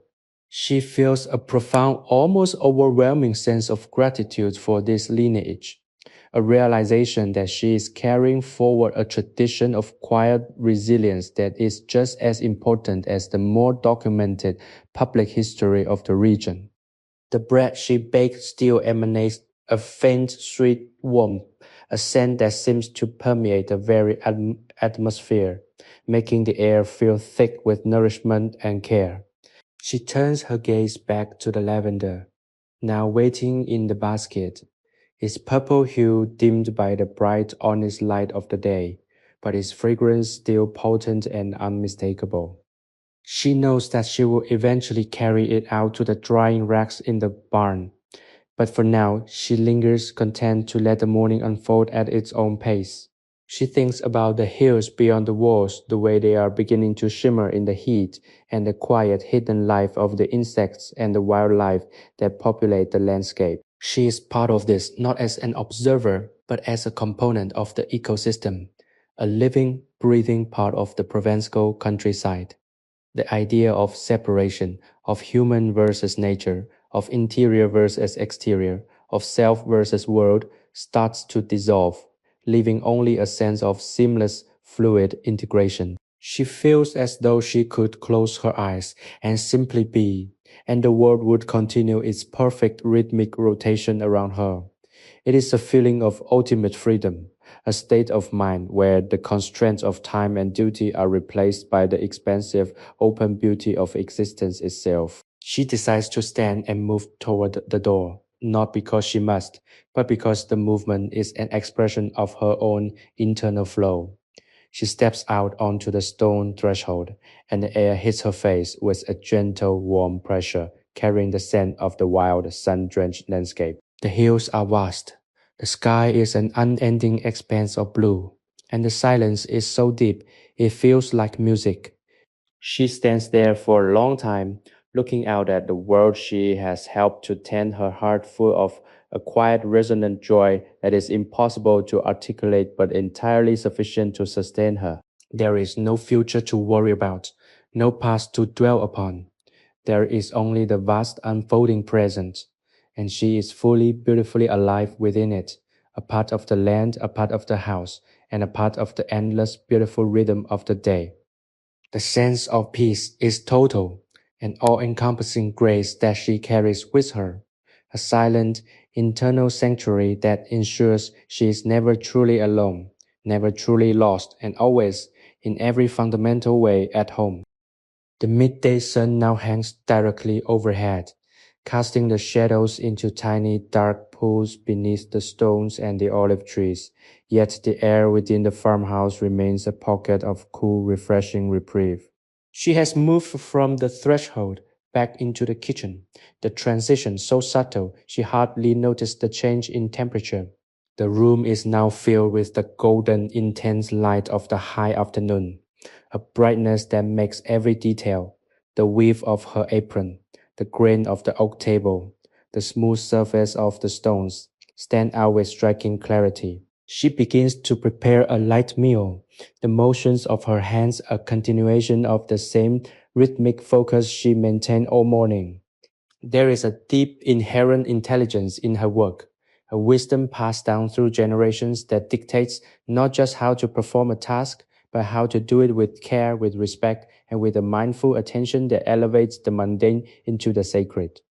As she slices the bread she baked earlier, the sound of the knife against the crust is a sharp, satisfying echo in the quiet room. She plates the simple fare, a wedge of cheese, a handful of olives, a few dry fruits, and carries it to the table, her movements steady and measured. There is no urgency to finish, no inclination to rush through the act of eating. She sits the cool stone floor, providing a comforting contrast to the rising heat of the day, and allows herself to fully inhabit the moment. The silence of the house is not empty. It is a full resonant space that seems to hold the history of everyone who has ever sat at this table.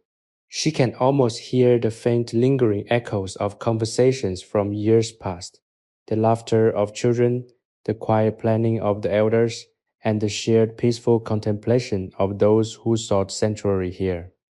It is a legacy of endurance, a testament to the way life in this corner of Provence has always been defined by the balance between the hard labor of the land and the quiet, restorative peace of the home. She eats slowly, tasting the richness of the cheese, the sharpness of the olives, and the honest, wholesome flavor of the bread. Every bite is an affirmation of her life, a connection to the soil that grew the grain and the sun that ripened the fruit. She feels a sense of profound, deep-seated satisfaction, a knowledge that she has done her part to contribute to the bounty of the harvest and the longevity of this home. As she looks around the room, she notices how the light has shifted, now hitting the opposite wall in a bright rectangular patch that marks the slow, steady progression of the day toward the evening. The passage of time does not feel like an enemy. It is not a force that is stealing her life away, but a gentle, rhythmic pulse that is guiding her through the stages of existence. She feels a sense of belonging to this rhythm, a realization that she is not fighting against time, but flowing with it. A passenger on a journey that is as old as the hills and as fresh as the next breath. The stillness of the afternoon is a gift, an invitation to delve deeper into the quiet inner landscape of her own spirit. She realizes that the most important work she has done today was not the harvesting of the lavender or the baking of the bread, but the cultivation of this internal peace, this sanctuary of the mind that allows her to remain steady, calm, and fully present, no matter what the world may demand. It is a quiet, powerful achievement, a way of living that honors the truth of her own existence and the beauty of the world around her. She remains at the table for a long while, simply existing, the world outside continuing its slow sun-baked dance, while she remains in the heart of her home, a woman of the earth, a witness to the passing of the hours, and a master of the quiet, enduring art of being. Her heart is full, her mind is tranquil, and her spirit is perfectly, wonderfully at peace. A feeling that she knows will stay with her as the day begins its long, gentle descent toward the dusk.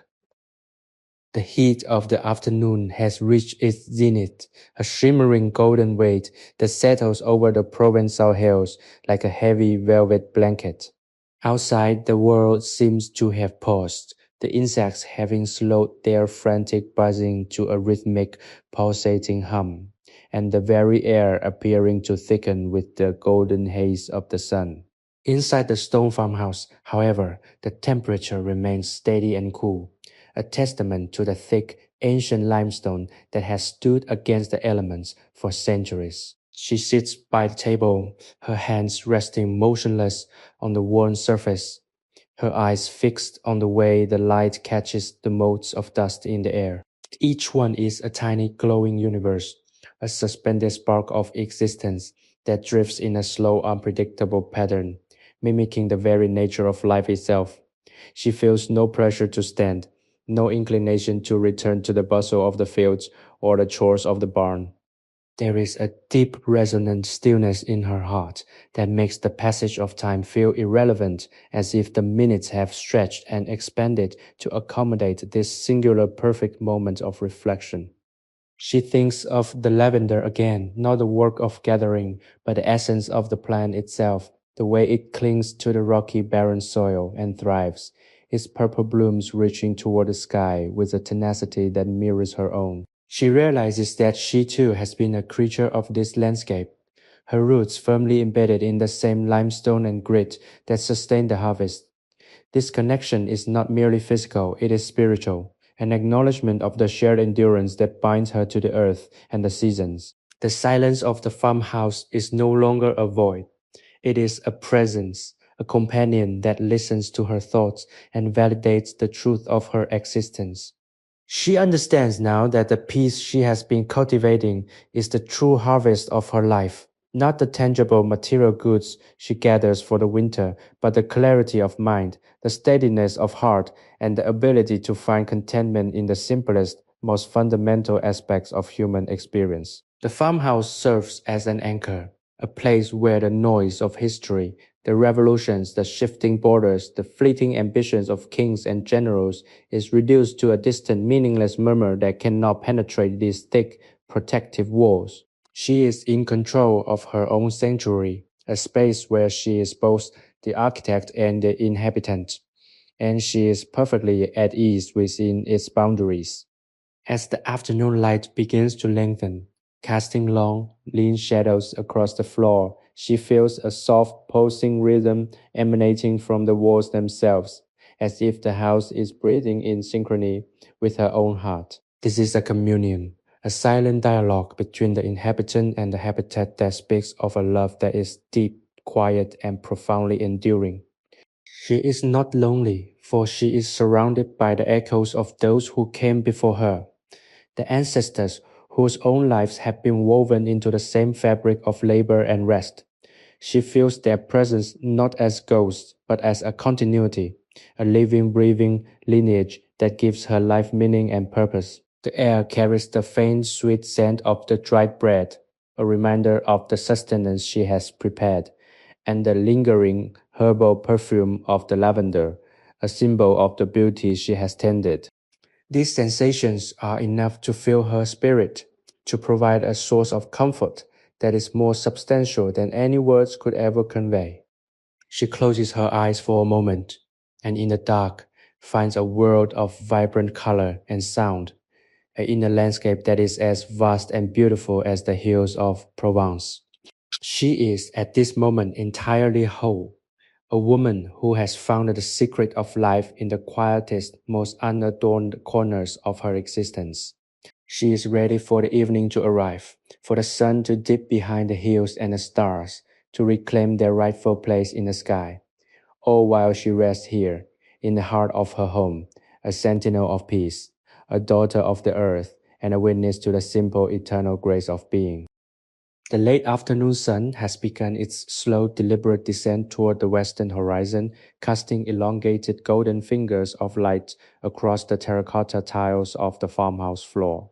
The atmosphere inside the room has shifted, the sharp intensity of the midday glare softening into a warm, mellow glow that bathes everything in a hue of amber and deep rich shadow. She remains at the oak table, though her posture has relaxed, her shoulders dropping, her entire frame yielding to the gravity of the quiet hour. The transition from the afternoon to the evening is not marked by a sudden change, but by a subtle rhythmic deepening of the silence. It is a time when the world outside seems to draw in its breath, the heat of the day dissipating into the cooling earth, and the creatures of the field preparing for the transition into the twilight. She feels this external shift mirrored internally, a settling of her thoughts and a deepening of her own sense of presence. The lavender she gathered, still resting in its basket, now seems to release a more profound evening scented fragrance, as if it too is responding to the changing light. She reaches out a hand to brush the dried blossoms, the texture familiar and dry, a tactile reminder of the work that anchored her yesterday. It is a strange, beautiful thing to realize how much of her identity is tied to these small physical interactions. The feeling of the wood, the smell of the herbs, the taste of the bread, the sight of the light shifting across the limestone. These are not merely tasks, they are the threads that bind her to the reality of the earth, ensuring that she remains grounded, centered, and whole. The farmhouse stands around her, a protective stony embrace that has shielded her family from the elements and the chaos of the outside world for generations. She feels the solidity of the walls, the weight of the timber beams, the permanence of the hearth, and realizes that she is merely one link in a long enduring chain. This realization brings with it not a sense of fragility, but a profound, unshakable strength. She is part of something larger, a story that began long before she was born and will continue long after she is gone. The thought is not frightening, it is profoundly comforting. It means that her life, in all its simplicity and quietude, has meaning. She is the keeper of this space, the guardian of its traditions, and the witness to its enduring grace. As the light continues to fade, the colors in the room deepen. The deep bruised purple of the lavender, the rich mahogany brown of the table, the soft creamy white of the linens, all coalescing into a tableau of quiet domestic beauty. She finds herself in a state of total, unburdened awareness, where the distinction between her own mind and the space she occupies has become blurred. The silence is no longer a vacuum, it is a full, vibrant substance that she can feel against her skin, a presence that supports her, nurtures her, and allows her to simply be. There is no need for words, no desire for movement, and no yearning for anything other than this exact moment. She understands that the true art of living is not found in the grand, sweeping gestures that history books record, but in the slow, persistent, and beautiful attention to the smallest details of the everyday. It is in the way the light catches the dust, the way the air cools in the evening, the way the body finds rest after labor, and the way the heart finds peace in the familiar. As the sky outside turns to a deep twilight indigo, she feels the first gentle stirrings of the night, a promise of the rest that is to come.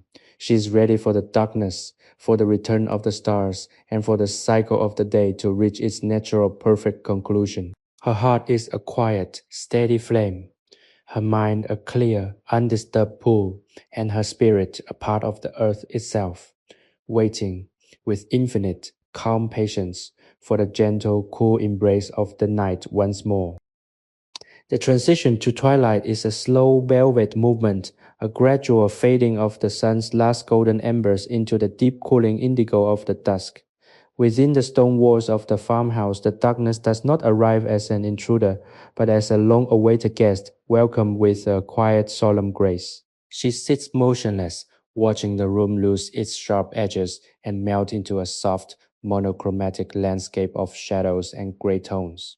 The fire in the hearth, having burned down to a mound of glowing, pulsating embers, casts a flickering, rhythmic light that dances across the walls, creating an atmosphere of intimacy and profound meditative stillness.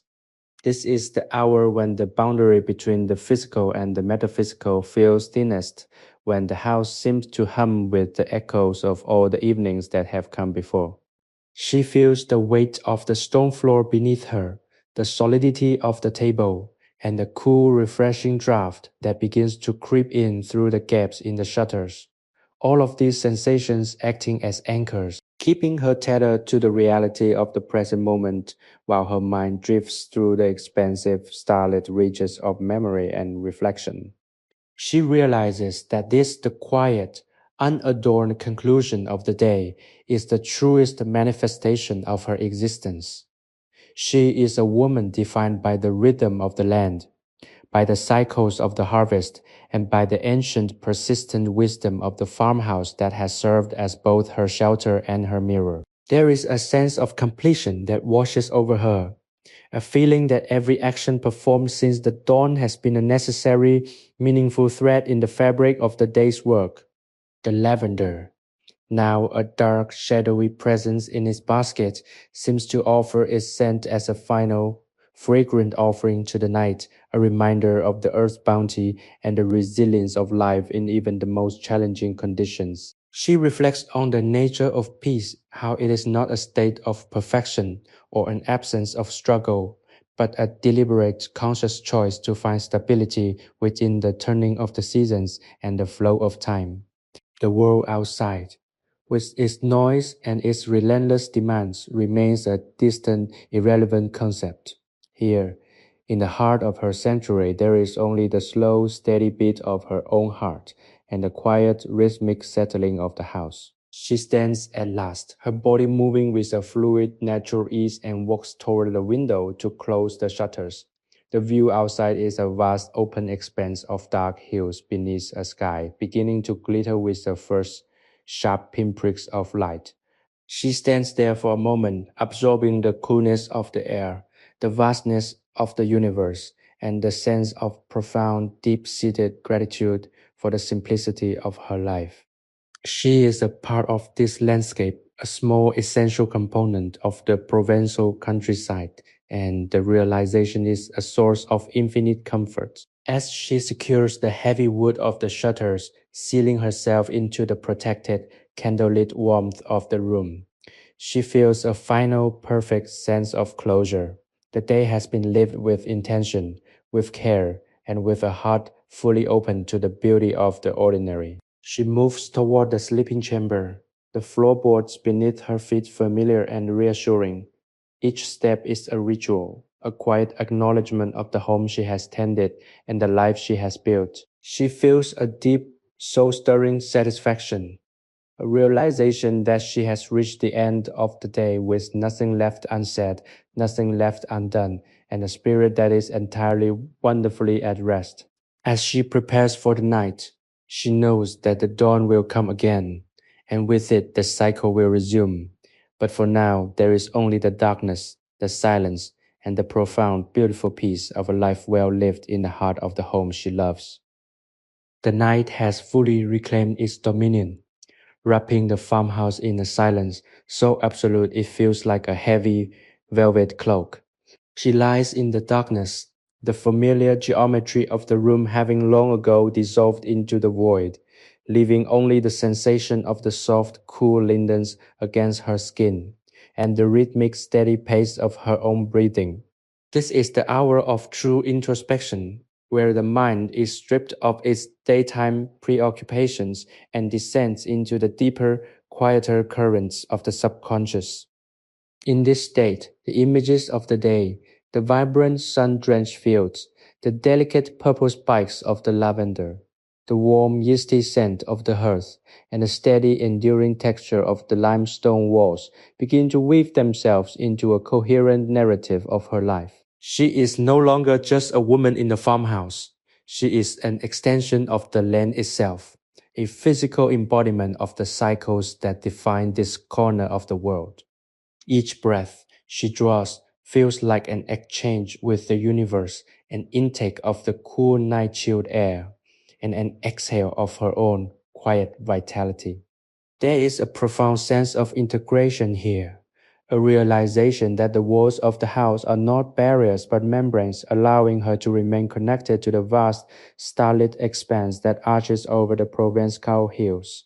She thinks of the generations that have preceded her, the mothers and grandmothers who occupied this same space, who looked out at the same constellations, and who found in this same quiet darkness the strength to endure the trials of their own lives. Their legacy is not found in grand monuments or recorded history, but in the survival of this house, in the continuity of the traditions they pass down, and in the quiet, unshakable resilience they instill in the bloodline. She feels their presence as a comforting ambient warmth, a spectral companionship that banishes any trace of loneliness. It is a profound, soul-stirring communion that makes the night feel not empty, but filled with the wisdom and the love of those who walked these paths before her. She reflects on the nature of her own contribution, the way she has cared for the fields, the way she has maintained the hearth, and the way she has cultivated a space where peace could take root and flourish.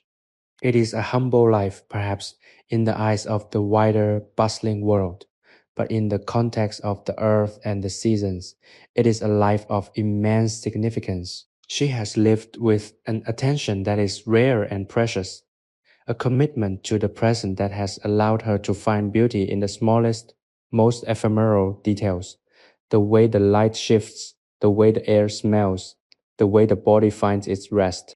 This realization brings a sense of deep-seated contentment, a fulfillment that radiates from the core of her being and settles into her muscles and bones. She is entirely at peace with the knowledge that her existence is a part of the grand, slow-moving melody of the world. There is no desire to be anywhere else, no yearning for any different reality, and no fear of the unknown that lies beyond the horizon.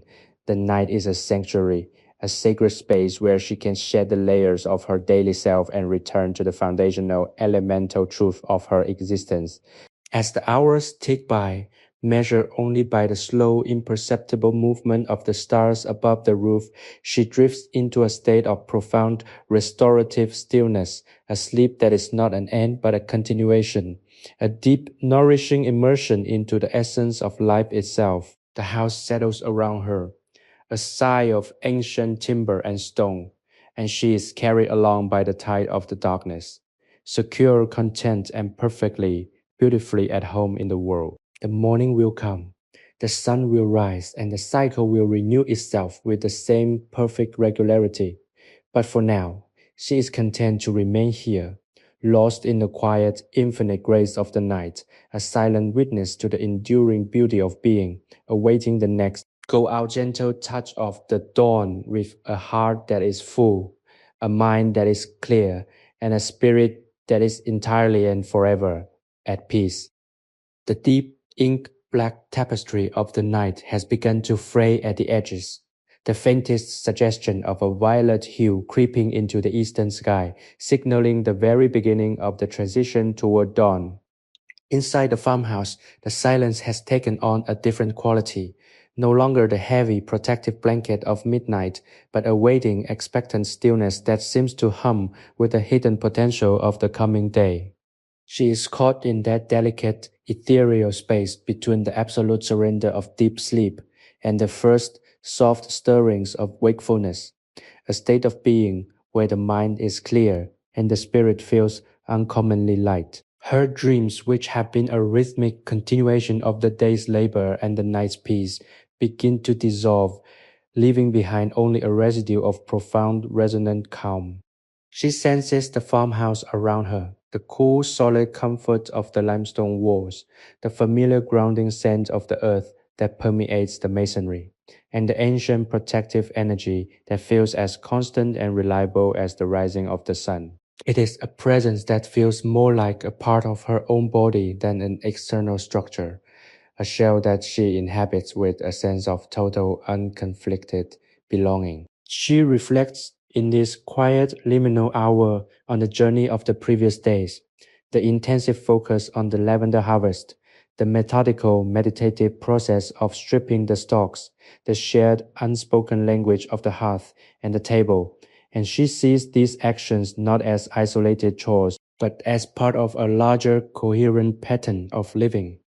She realizes that the beauty of her life is not found in the grand dramatic moments, but in the slow, persistent accumulation of these small, deliberate acts. It is in the way she tends to the fire, the way she preserves the harvest, and the way she maintains the integrity of the home that she finds her own sense of purpose. The world outside, with its shifting political landscape, its distant rumblings of change in 1790, and its restless searching energy, feels like a distant irrelevant static that has no place in the serene candlelit core of her existence. She is a woman of the soil, a witness to the enduring cyclical rhythms of nature, and she is perfectly at ease with this identity. The thought of the coming day with its inevitable tasks, its unpredictable weather, and its simple recurring joys brings her no anxiety but rather a gentle welcoming curiosity. She feels as though she is standing on the threshold of a new chapter in the long ancient story of this farmhouse, a chapter that she will write with the same steady hand and the same quiet dedication as those who came before her. The light outside is growing, the violet hues deepening into a soft glowing rose that promises the return of the sun, and she feels the natural rhythmic pull of the world beginning to assert itself. She doesn't fight this pull, she accepts it as a fundamental part of the dance of existence, a movement that is as natural as the beating of her own heart. She prepares to rise, the movement slow and graceful, her body attuned to the familiar cool resistance of the bed linens and the textured, firm foundation of the floor. As she stands, she feels a profound soul-stirring gratitude, not just for the rest she has enjoyed, but for the very existence of this home, for the health of her limbs, and for the infinite unfolding potential of the new day. The farmhouse, with its enduring silent strength, stands ready to receive her once more, a partner in her life's work, and as she walks toward the window to let in the first true breath of the morning air, she knows that she is exactly where she is meant to be, a small, vibrant part of a world that is beautiful, mysterious, and full of the simple, enduring grace of being, standing on the edge of a new morning with a heart that is completely and forever at peace. The morning sun has climbed high enough to cast long, sharp lines of light across the kitchen, creating a geometric pattern on the stone floor that she knows by heart. It is the signature of the day, a silent clock that marks the steady, inexorable progression of time without ever feeling urgent or demanding. She moves through her morning chores, the rhythm of her life echoing the timeless cycle of the seasons outside. Every action, from the scraping of the iron pot to the precise folding of the linen napkins, is performed with a deep, reverent attention. She is not rushing, for to rush would be to miss the essence of the work, the quiet, tactile joy of engaging with the physical reality of her home. The air is still save for the occasional distant song of a bird or the soft, dry rustle of the wind against the shutters, and she finds this silence to be a nourishing, restorative companion. She reflects on the lavender once more, now dried and ready for the next stage of its journey, and she feels a sense of quiet accomplishment. It is not just about the herb itself, it is about the way it represents the passage of the year, the way it captures the essence of the summer heat and the fragrance of the hills, and the way it serves as a fragrant, enduring memory of the work she has done. She understands that her life is built on these small sensory anchors, these moments of connection with the world around her, that ground her when the broader tides of history threatened to pull her away. The farmhouse stands firm, a bastion of stability in an unpredictable world, and she feels a profound sense of gratitude for the generations who built it and for the spirit of endurance they embedded in its mortar. She is a steward of this legacy, a guardian of the peace that has been cultivated here over centuries, and she approaches this responsibility with a heart that is both humble and strong. There is no need for recognition, no desire for fame or the acknowledgement of the outside world. The satisfaction she derives from a day well lived, a home well tended, and a spirit well guarded is more than enough. As she sits by the table, the warmth of the sun on her back and the smell of the dry, herb scented air filling the room, she feels a profound, so deep sense of alignment. She is precisely where she is meant to be, doing exactly what she is meant to do, and the realization is a source of limitless, quiet joy. The world may be changing, but here, in the heart of this ancient limestone house, there is a bedrock of constancy that nothing can shake. She is a woman of the soil and the stone, and as she looks out at the hills that roll toward the horizon, she sees the reflection of her own internal landscape, vast, resilient, and enduring. The day stretches out before her, an unwritten narrative of small, beautiful acts, and she greets it with a clear mind and an open heart, fully present in the beauty of the now, and completely, perfectly at peace with the life she has chosen. She knows that as long as she maintains this inner sanctuary, as long as she holds true to the rhythms of her own soul and the wisdom of her ancestors, she will always be home, no matter where she is or what the world may do. The quiet song of the farmhouse continues, a low resonant hum that vibrates through the floor and the walls, keeping her steady as she prepares for whatever the afternoon will bring with a sense of purpose that is as solid as the very foundation upon which she stands. The afternoon light has softened, losing its harsh midday brilliance and taking on a golden honeyed quality that seems to saturate the entire farmhouse. She finds herself leaning against the heavy wooden doorframe, her gaze drifting out over the rolling hills of Provence, where the shadows are beginning to stretch and deepen. The landscape is a masterpiece of light and form, a tapestry of muted greens, dry, sun-bleached grasses, and the deep, persistent shadows of the olive groves. It is a view that she has known her entire life, yet it never fails to elicit a sense of profound, quiet awe. She feels the pulse of the earth beneath her feet, a subtle vibration that speaks of centuries of growth, decay, and rebirth. And she understands that she is but a fleeting witness to this ancient, enduring dance. The farmhouse behind her, with its thick, cooling walls and its deep, resonant silence, feels more like a living companion than a mere structure. It has held the echoes of laughter, the weight of sorrow, the intensity of labor, and the quiet, sacred moments of peace for so many generations that it seems to possess a consciousness of its own. She reflects on the way she has spent the day, the small, deliberate tasks, the rhythmic, meditative motions, the simple, honest meals, and realizes that there is a profound transformative power in this kind of existence.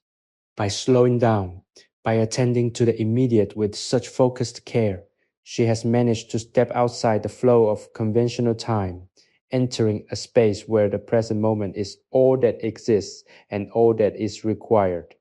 The lavender, now fully processed and tucked away, serves as a silent, fragrant anchor for her thoughts, a reminder that even the most fleeting seasonal beauty can be preserved, honored, and brought into the quiet interior space of the home. She knows that the world beyond these hills is in a state of flux, that the year 1790 marks a pivot point in the grander public history of the region. Yet this knowledge feels remarkably distant, almost abstract, when weighed against the immediate tangible reality of the farm. She is not indifferent to the world, but she is rooted in a different reality, one that prioritizes the health of the soil, the stability of the home, and the clarity of the spirit above all else. This choice, she realizes, is her own form of revolution, a quiet, insistent act of defiance against the chaos of the times. She is the guardian of a sanctuary, a keeper of the flame, and she takes a deep, steadying breath, feeling the warmth of the day's end settle into her muscles, and the coolness of the approaching evening begin to stir the air. There is no urgency in her movements, no desire to rush toward the night. There is only a patient, expectant willingness to experience the unfolding of the twilight. She observes the way the light catches the dust motes again, the way they dance in the dying sunbeams, a quiet, chaotic beauty that mirrors the complexity of her own inner life. She is a woman of the soil, a witness to the passing of the hours, and a master of the art of being. And as she watches the sky begin to transition into the soft velvet indigo of the dusk, she feels a sense of profound, soul deep satisfaction. Her heart is a quiet, steady flame, her mind a clear, undisturbed pool, and her spirit a part of the earth itself, waiting with infinite calm patience for the gentle, cool embrace of the night. She is home, not just in the house, but in the entirety of her own life, in the history of her people, and in the grand, sweeping rhythm of the land that continues to hum its ancient song long after the sun has vanished from the sky, leaving her in the company of the stars, the silence, and the perfect, uncomplicated grace of her own existence. The twilight has fully descended, cloaking the Provençal hills in a mantle of deep, bruised purple and indigo, while the farmhouse remains an island of amber light within the vast, darkening landscape. Inside, she moves with a grace that has become entirely synchronized with the house. Her footsteps are silent, her gestures deliberate, and her presence a seamless extension of the stone and timber surrounding her. The fire in the hearth has been carefully tended, its glow now a deep, pulsing red that casts long, flickering shadows against the walls, creating a space that feels at once ancient and intensely intimate. She is currently focused on the final tasks of the day, the closing of the shutters, and the securing of the doors, actions that feel like a ritualized sealing of her sanctuary against the encroaching night. Each movement is a quiet dialogue between herself and the history of this dwelling, a recognition of the generations who performed these same duties before her, ensuring the safety and warmth of their own kin. As she walks from room to room, she feels the house settling around her, the wood groaning softly, the stones holding the day's absorbed heat, the entire structure sighing in a shared weary contentment. This connection is not merely sentimental, it is a profound, visceral awareness of her place in the ongoing continuum of life on this land. She thinks of the lavender again, the way its scent still clings to the air, a persistent reminder of the summer's intensity, and she finds it comforting to know that even as the year advances and the nights grow cooler, the essence of the harvest remains safely stored and waiting for the winter months. She realizes that her life, while seemingly contained within these walls, is in fact boundless, tied to the very cycles of the earth and the celestial patterns above. The awareness that she is a participant in this grand, slow-moving rhythm provides a sense of freedom that is both exhilarating and deeply grounding. She is not weighed down by the future or tethered to the regrets of the past. She is fully and completely occupied by the present moment, a state of being that feels increasingly effortless. The silence of the farmhouse is filled with a thousand small resonant sounds. The crackle of the embers, the faint, distant whistle of the wind through the eaves, the rhythmic ticking of a clock that seems to beat in time with her own heart. She finds a profound, soul-stirring satisfaction in this solitude, a realization that she is never truly alone, but accompanied by the enduring spirit of her home and the landscape that nurtures it. She sits at a table, The surface smooth and cool beneath her hands and watches the firelight, her thoughts unfolding like the petals of a flower, slow and deliberate. She contemplates the nature of endurance, how the farmhouse has stood firm while empires have crumbled and the world has been reshaped by wars and revolutions. Yet here in this remote corner of the world, the essential truths of existence, the need for bread, for warmth, for community, and for a space of one's own remain unchanged. She is a guardian of these truths, a woman who has chosen a life of simplicity and deep reflective engagement with the world. There is no desire for anything beyond the boundaries of this life, no longing for the clamor of the city or the fleeting recognition of those who live for the headlines of the day. Her happiness is found in the dirt of the fields, the texture of the bread, the scent of the herbs, and the quiet, radiant beauty of the stars that are now beginning to dot the sky above the roof. She feels a deep, resonant joy, a quiet, humming contentment that settles into her bones and allows her to breathe with a lightness she hasn't felt in a long time. The night is a gift, a spacious, unfilled room that she can inhabit with her own clarity and calm. And as she prepares to finally seek her rest, she feels a profound sense of closure. The day has been a success, not because of what she accomplished, but because of how she existed within it, with care, with intention, and with a heart fully open to the simple, enduring grace of the world. She knows that tomorrow will bring new tasks, new light, and new opportunities for this same quiet work. And she welcomes it all with a spirit that is as resilient as the limestone walls and as bright as the fire that still dances in the hearth. A woman at peace with the life she has built, the home she guards, and the beautiful unfolding mystery of the journey that continues under the watchful, silent gaze of the night. The transition from the wakeful hours into the depths of the night feels, in this ancient farmhouse, not like a departure, but like an invitation to a different, more internal landscape. As the last embers in the hearth settle into a fine, glowing bed of white ash, she moves through the rooms one final time. Her candle, a humble, hand-dipped tallow light, flickers in the drafts, creating patterns of light and dark that dance across the heavy, rough-hewn ceiling beams. These beams, darkened by decades of smoke and time, have watched over generations of souls, and tonight they seem to offer a silent protective canopy. She reaches the staircase, a narrow, winding ascent of stone that feels cool and firm beneath her bare feet. With every step, the house seems to breathe with her, the stone walls exuding the day's retained heat. A subtle, comforting presence that makes the darkness feel less like an absence and more like a gentle embrace. She pauses at the landing, looking back toward the kitchen where the lingering scent of lavender acts as a fragrant memory of the day's labor. It is a grounding anchor, a reminder of the sun-drenched fields she tended just hours before. The transition to the upper chamber is quiet, marked only by the soft rustle of her linen skirts and the steady rhythmic cadence of her own breathing.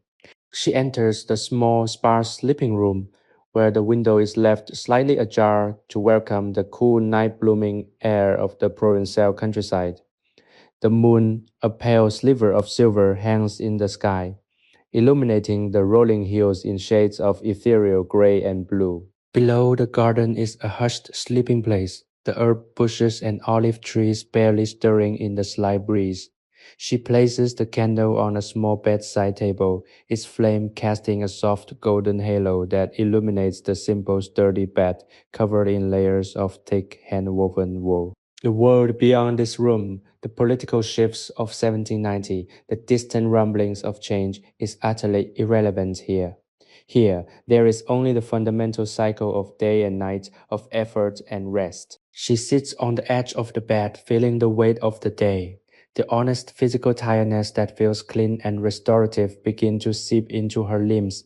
It is not the weariness of burden, but the exhaustion of a day fully lived, a day where every movement had purpose and every moment had flavor. She touches the fabric of the bed covering, the texture familiar and comforting, a weave that speaks of hours spent at the loom during the long winters. Her mind, once so busy with the sorting of lavender, the checking of stores, and the anticipation of the harvest, begins to slow down, mirroring the stillness of the landscape outside. She thinks of the lavender buds, now dried and safely tucked away in their cloth sacks, a small concentrated piece of summer preserved against the coming winter. The thought brings a smile to her lips, a quiet acknowledgement of her role as a steward of the land. She realizes that her entire life is like that harvest, a process of gathering, refining, and preserving the best parts of time. There is a deep, profound satisfaction in knowing that she has done her work well, that the farmhouse is secure, and that she is in harmony with the rhythm of the world. She slowly undoes her hair, the pins clinking softly against the wooden surface of the treasure, and lets the weight of it fall against her shoulders. The movement is slow, deliberate, a continuation of the meditative pace she has maintained since dawn. She feels the coolness of the air on her skin, a refreshing contrast to the warmth of the fire she just left. This room is a sanctuary, a space where the noise of existence is filtered out, leaving only the essential quiet truth of her own heartbeat. She lies back, the linens crisp and cool, and stares up at the ceiling, tracing the familiar outlines of the beams in the dim, fading light of the candle. The house continues its soft settling, a sound that is as natural and reassuring as the beating of a heart. She is perfectly, completely content. The past and future are distant, blurred edges.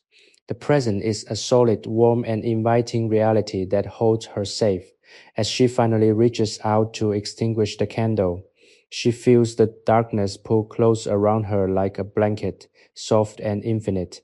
The final lingering scent of lavender, carried on the breeze through the window, fills the room, a fragrant lullaby that signals the end of the day. In this quiet, she finds the ultimate simple peace, a soul at home with itself, a life in balance with its environment, and a heart ready to surrender to the restorative, healing depths of sleep. She knows that tomorrow the sun will rise, the lavender will still be there, and the cycle will begin again, a beautiful eternal repetition that is the true purpose and joy of her existence in this stone house in Provence. The silence of the night is not heavy. It is full, pregnant with the promise of rest and the quiet, enduring strength of the earth.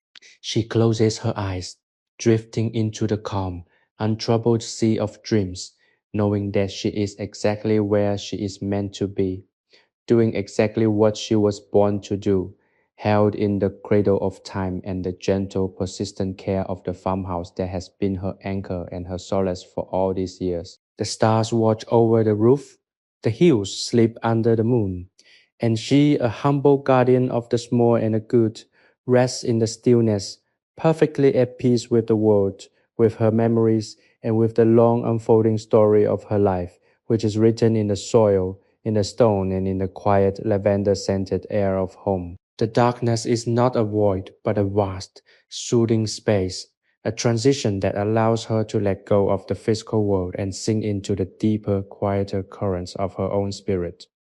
She hears the distant rhythmic chirping of crickets, a sound that threads through the night, emphasizing the profound solitude and the completeness of the environment. Every sense is tuned to the subtle shifts of the farmhouse, the temperature, the texture, the faint, lingering aromas, and all of it tells a story of stability, of roots that go deep into the limestone, and of a life that has been lived with intention and care. She feels no need to achieve anything more, no need to be anywhere else. The room is enough, the bed is enough, the quiet is enough. The thought of the year 1790, which feels like a storm gathering on a distant horizon, touches her mind only briefly, like a leaf brushing against a window pane before it is blown away by the calm, prevailing winds of her own reality. She is shielded by the thick stone walls and by the profound simple truth of her daily labors. There is a holiness in this simplicity, a form of worship that requires no words, only the steady, faithful performance of one's duties. She breathes in the night air, letting it fill her lungs, and feels her spirit expand, lighter and more fluid, detached from the anchors of duty and responsibility that she has held all day. She is becoming part of the house, part of the hills, part of the very air that moves across the valley. It is a dissolution of the self into the larger, more enduring patterns of nature. The peace she feels is total, a surrender so complete that it transcends the need for thought. She rests, her body heavy with the pleasant fatigue of honest rhythmic work, and her mind clear, a mirror reflecting the vast starry expanse of the night sky. In the morning, the light will return, the cycle will resume, and she will be ready, with a heart renewed by the deep, silent wisdom of the dark. For now, there is only this: the comfort of the sheets, the cool air, the scent of the lavender, and the profound, beautiful stillness of a home that knows its own soul. She is anchored in this moment, a testament to the power of a life lived with simple, deliberate grace. And as the night deepens, she descends further into the quiet, undisturbed sanctuary of her own being, where all is well, all is quiet, and all is at rest. The farmhouse waits, a sturdy guardian in the dark, sheltering her, protecting the harvest and holding the history of her people in the cool, silent depths of its walls. She is not just living in the house, she is the living embodiment of the house's history and spirit. Everything she has done, every task she has completed, has contributed to this final moment of total serenity, a perfect, seamless transition from the active, life-filled day into the deep, restorative night. There is no fear of the dark, no anxiety about the future, only a deep-seated trust in the continuity of the world, a faith in the resilience of the earth and the enduring quiet power of the home.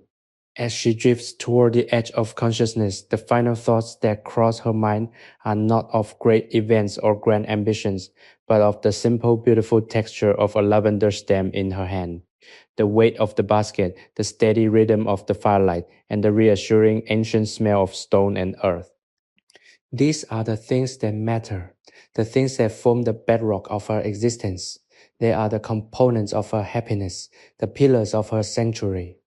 She feels a profound, soul deep satisfaction in having lived such a day, in having been such a person, and she drifts further into the dream, carried on the gentle, fragrant currents of the night, at home in her heart, in her farmhouse, and in the timeless, enduring landscape of Provence.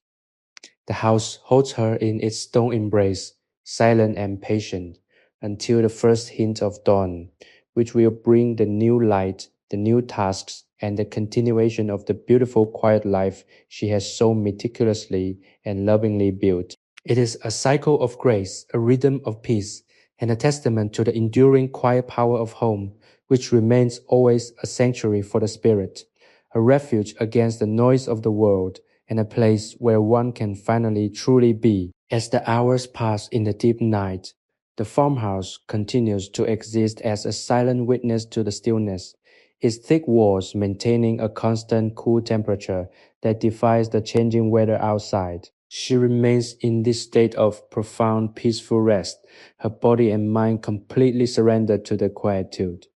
There are no dreams that disturb her, only a smooth black velvet of sleep, a restorative void that replenishes the spirit and heals the weariness of the muscles. The moonlight, shifting slowly across the room as the earth turns, casts different patterns on the walls, a silent celestial clock that marks the passing of the night.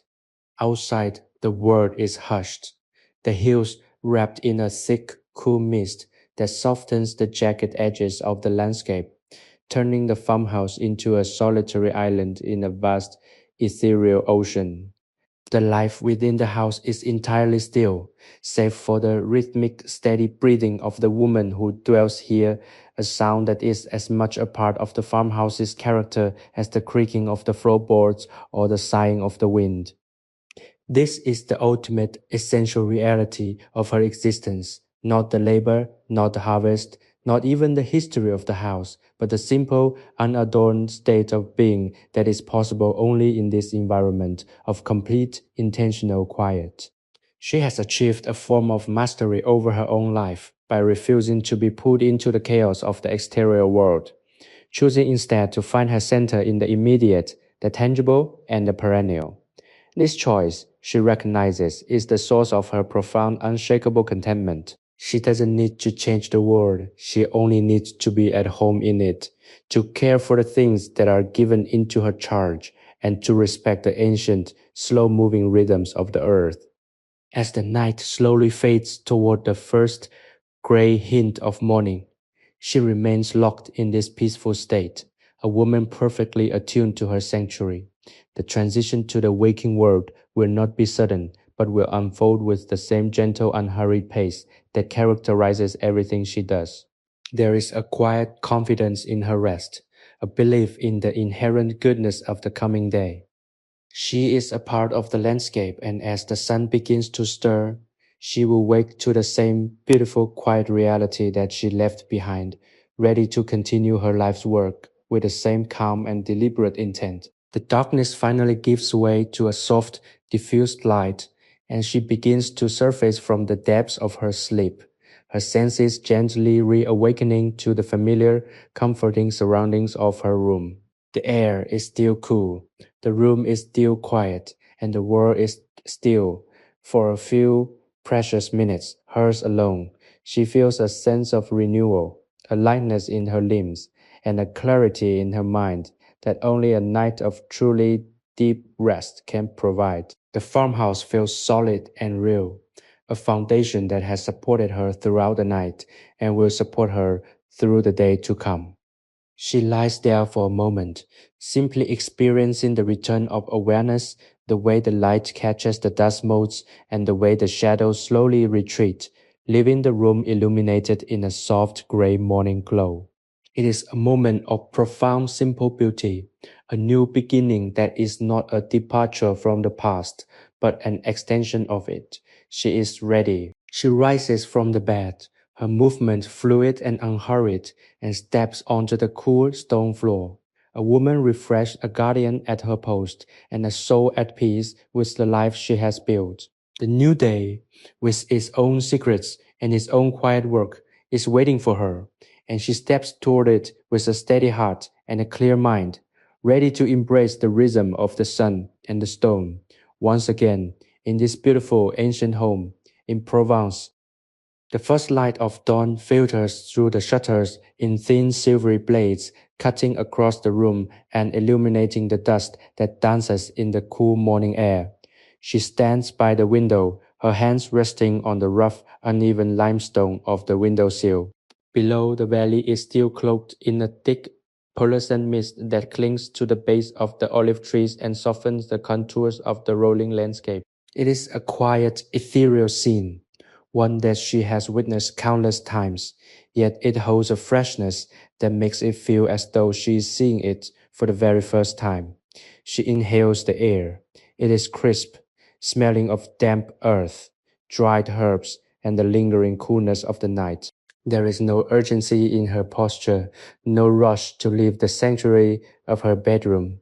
She simply stands, a silent observer of the world's slow awakening, her mind clear and unburdened, reflecting on the profound restorative power of the darkness she has just emerged from.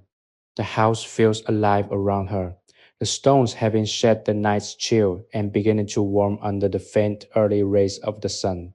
She can hear the familiar reassuring sounds of a farmhouse coming to life, the faint settling of the timber beams, the rustle of the wind against the eaves, and the distant lonely call of a bird echoing through the valley.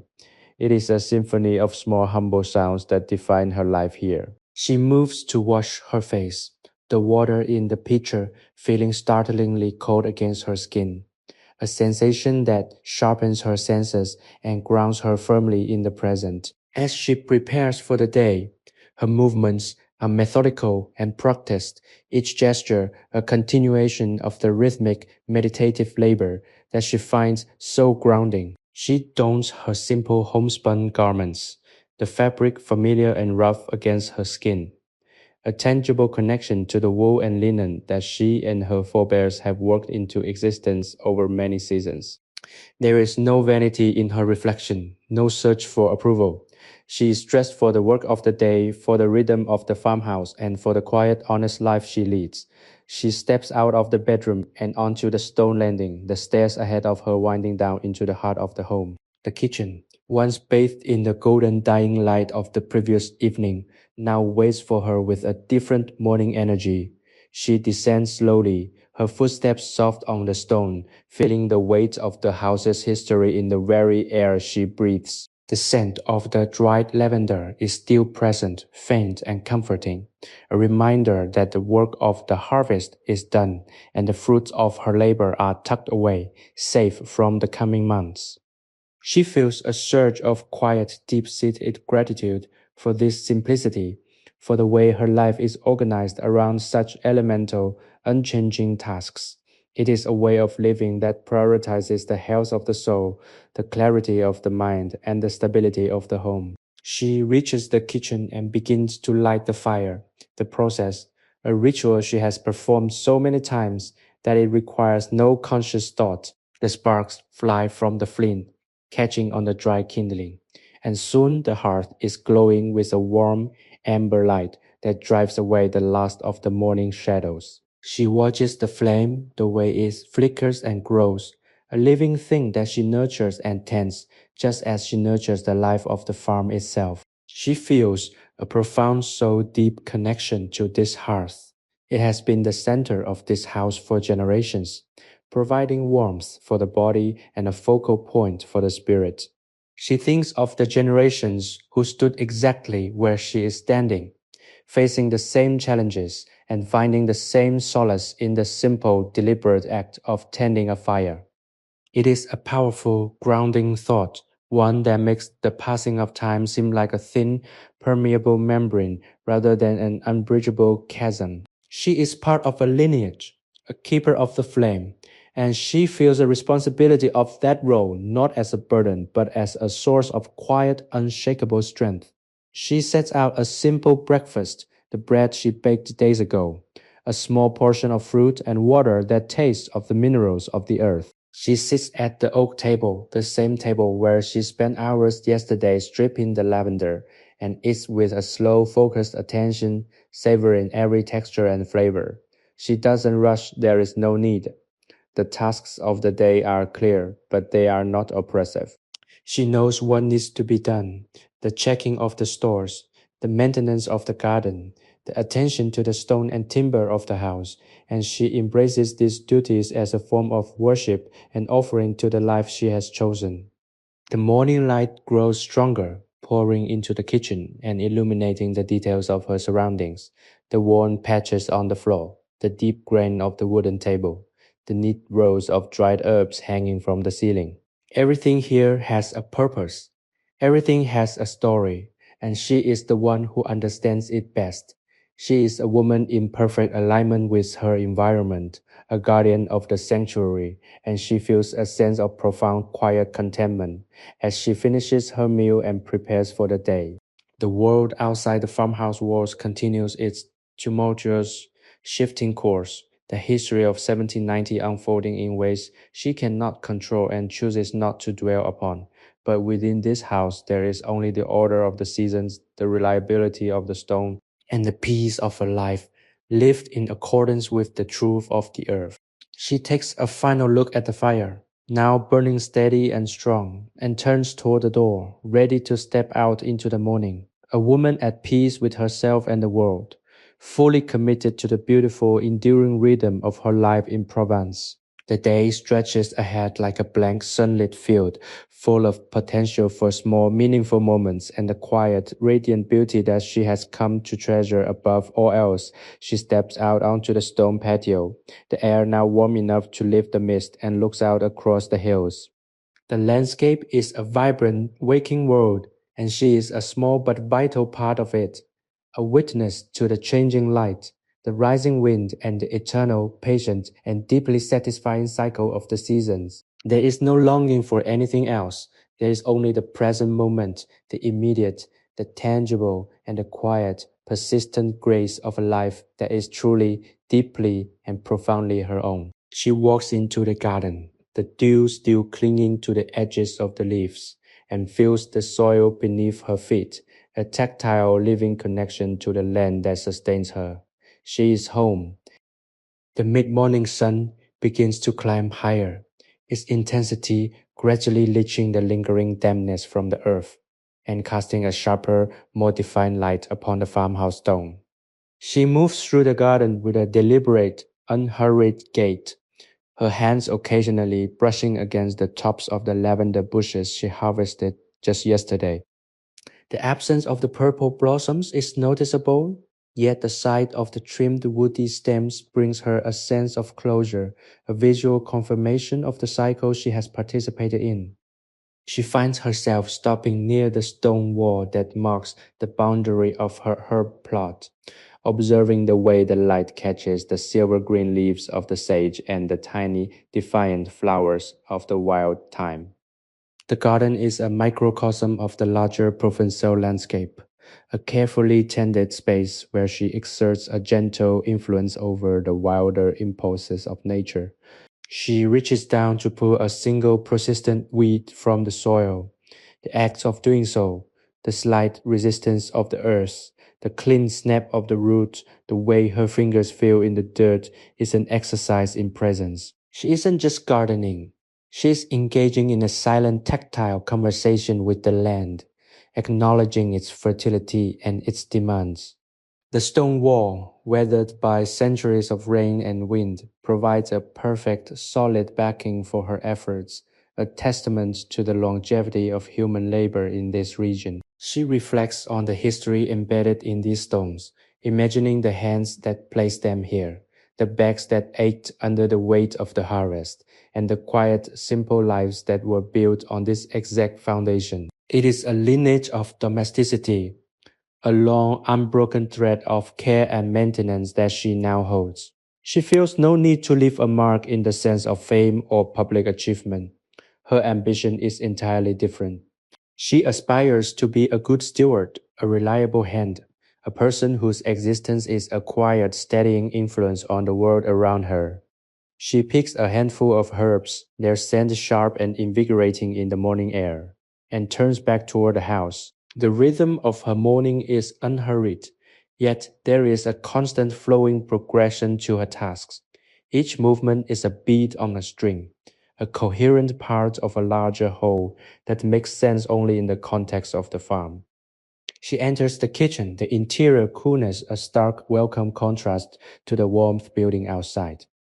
She lays the herbs on the wooden table, the surface still holding the faint, pleasant ghost of the lavender from yesterday, and begins the process of preparing them for drying. This is the quiet, essential labor of her life, processing what the land provides, ensuring that nothing goes to waste, and preparing for the inevitable shifting of the seasons. She works with a rhythmic efficiency, her fingers moving in a practiced dance, stripping leaves, bunching stems, and tying them with twine.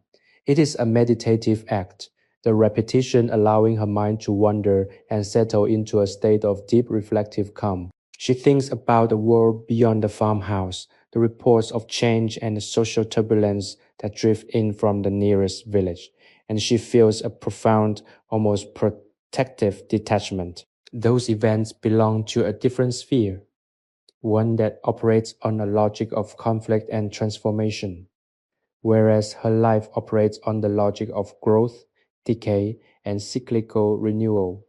She chooses to invest her energy here in the small, manageable realities of the home, by tending to the herbs, by maintaining the house, and by existing in harmony with the natural patterns of the hills. She is engaging in her own form of social stability. She is in effect creating a pocket of sanity, a reservoir of peace that stands as a silent alternative to the grand, chaotic narratives of the time. As she works, she notices the way the sunlight shifts across the kitchen floor, a slow golden crawl that marks the passage of the hours more accurately than any clock. She is living in time as a fluid, organic experience, not as a series of rigid industrial constraints. This realization brings a deep sense of satisfaction. She has achieved a form of autonomy that is rare, a life defined by its own internal values rather than the pressures of the external world. She finishes the first bunch of herbs and hangs it from the ceiling beam, where it joins others, a fragrant, visual chronicle of the summer's bounty. The air in the kitchen is thick with the scent of dried leaves, a heady, earthy, and restorative perfume. She feels the weight of the house's quietude pressing in on her, not as a burden, but as a source of support. The stone walls, thick and resonant, seem to hold the history of her efforts, absorbing the energy of her labor and reflecting it back as a sense of peace. She takes a moment to simply stand still, her hands resting on the table, and allows herself to fully inhabit this moment of quiet. There is no urgency to finish, no pressure to achieve. There is only the work, the home, and the profoundly grounding realization that this is enough. She is a woman of the soil, a guardian of the sanctuary, and she feels a deep, so deep resonance with the environment she has built. Her heart is as steady as the stone, her mind as clear as the morning air, and her spirit as free as the wind that blows across the lavender covered hills. As she prepares to move to her next task, the sweeping of the floor, she feels a lightness, a sense of joy that is both subtle and pervasive. The simplicity of her existence is not a lack of depth, but the very source of it. By stripping away the unnecessary, she has found the essential, and in the essential, she has found everything. The house sighs, a gentle structural sound that feels like a response, and she smiles, a quiet, knowing expression that acknowledges the intimacy of her life. She is home in every sense of the word, and she is profoundly, completely content. The morning deepens into midday, the heat intensifying, yet inside she remains cool, protected by the wisdom of the architecture and the deliberate, measured pace of her own life. She is a master of her own time, a sovereign of her own space, and she continues her work, a quiet, insistent celebration of the beauty and grace of being alive, here, now, in this place she loves. The day unfolds, a perfect, seamless continuation of the life she has chosen, and she embraces it all with a heart wide open to the simple, enduring truths of the earth and the soul. The sun has finally dipped behind the jagged spine of the mountains, painting the western sky in a dramatic, fleeting display of violet, burnt orange, and bruised crimson. As the shadows lengthen, devouring the last patches of golden light across the garden, she stands in the doorway, a silent witness to the closing of another chapter. The farmhouse is now fully engulfed in the velvet embrace of twilight, its stone walls exhaling the day's warmth into the cooling air. She feels that warmth seep into her own weary muscles, a gentle restorative sensation that anchors her firmly to this place. Everything today, the sorting of the herbs, the sweeping of the stone floors, the quiet maintenance of the kitchen, has been an act of reverence, a small rhythmic prayer offered to the life she has carved out of these hills. She turns back to the interior, where the hearth fire is once again the singular heart of the home, its pulsing light creating a sanctuary of amber and gold against the encroaching dark. As she sits at the heavy oak table for the final time this evening, the silence is not empty. It is pregnant with the echoes of the past and a peaceful promise of the future. She reflects on the year 1790, a year that the history books will surely mark with ink stained by strife and systemic upheaval. Yet here the history is written in the scent of lavender, the texture of aged limestone, and the steady, unbreakable rhythm of the seasons. She realizes that her quiet defiance, her refusal to let the chaos of the world disturb the sanctity of her home, is perhaps the most enduring legacy she can leave. She is a bridge between the generations that came before and the ones that will follow, a keeper of a flame that burns not with the fire of ambition, but with the steady glow of contentment. There is a profound soul deep beauty in this domesticity, a realization that one does not need to conquer the world to find meaning. One only needs to cultivate it in the soil beneath their feet and the spaces they inhabit. She looks at her hands worn and stained by the day's honest labor, and sees not marks of toil, but badges of a life lived with total, unvarnished intention. She has found the secret that so many spend a lifetime chasing, that happiness is not a destination to be reached, but a state of being to be practiced. It is found in the simple, deliberate act of stripping a lavender bud, in the way a house settles into the night, and in the quiet, absolute clarity of knowing exactly who you are and where you belong. The house sighs one last time, a resonant, structural sound that feels like a shared breath, a silent affirmation between the guardian and the stone.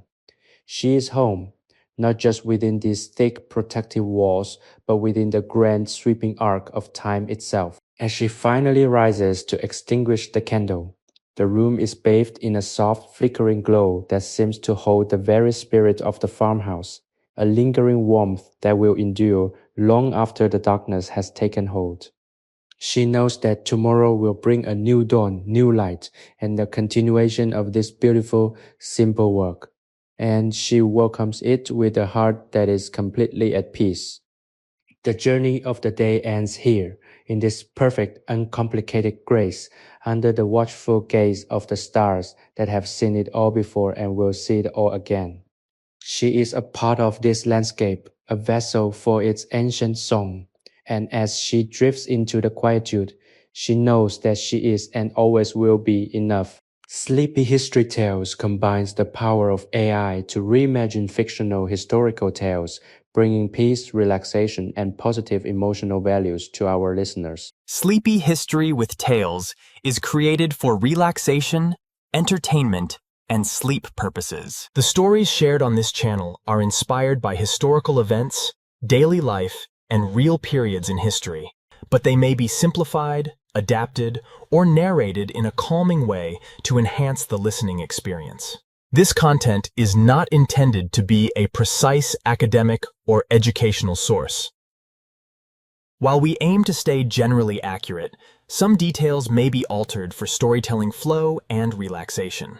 Please do not rely on this channel as a primary source for historical research or study. By listening, you acknowledge that this content is designed to help you unwind, relax, and fall asleep.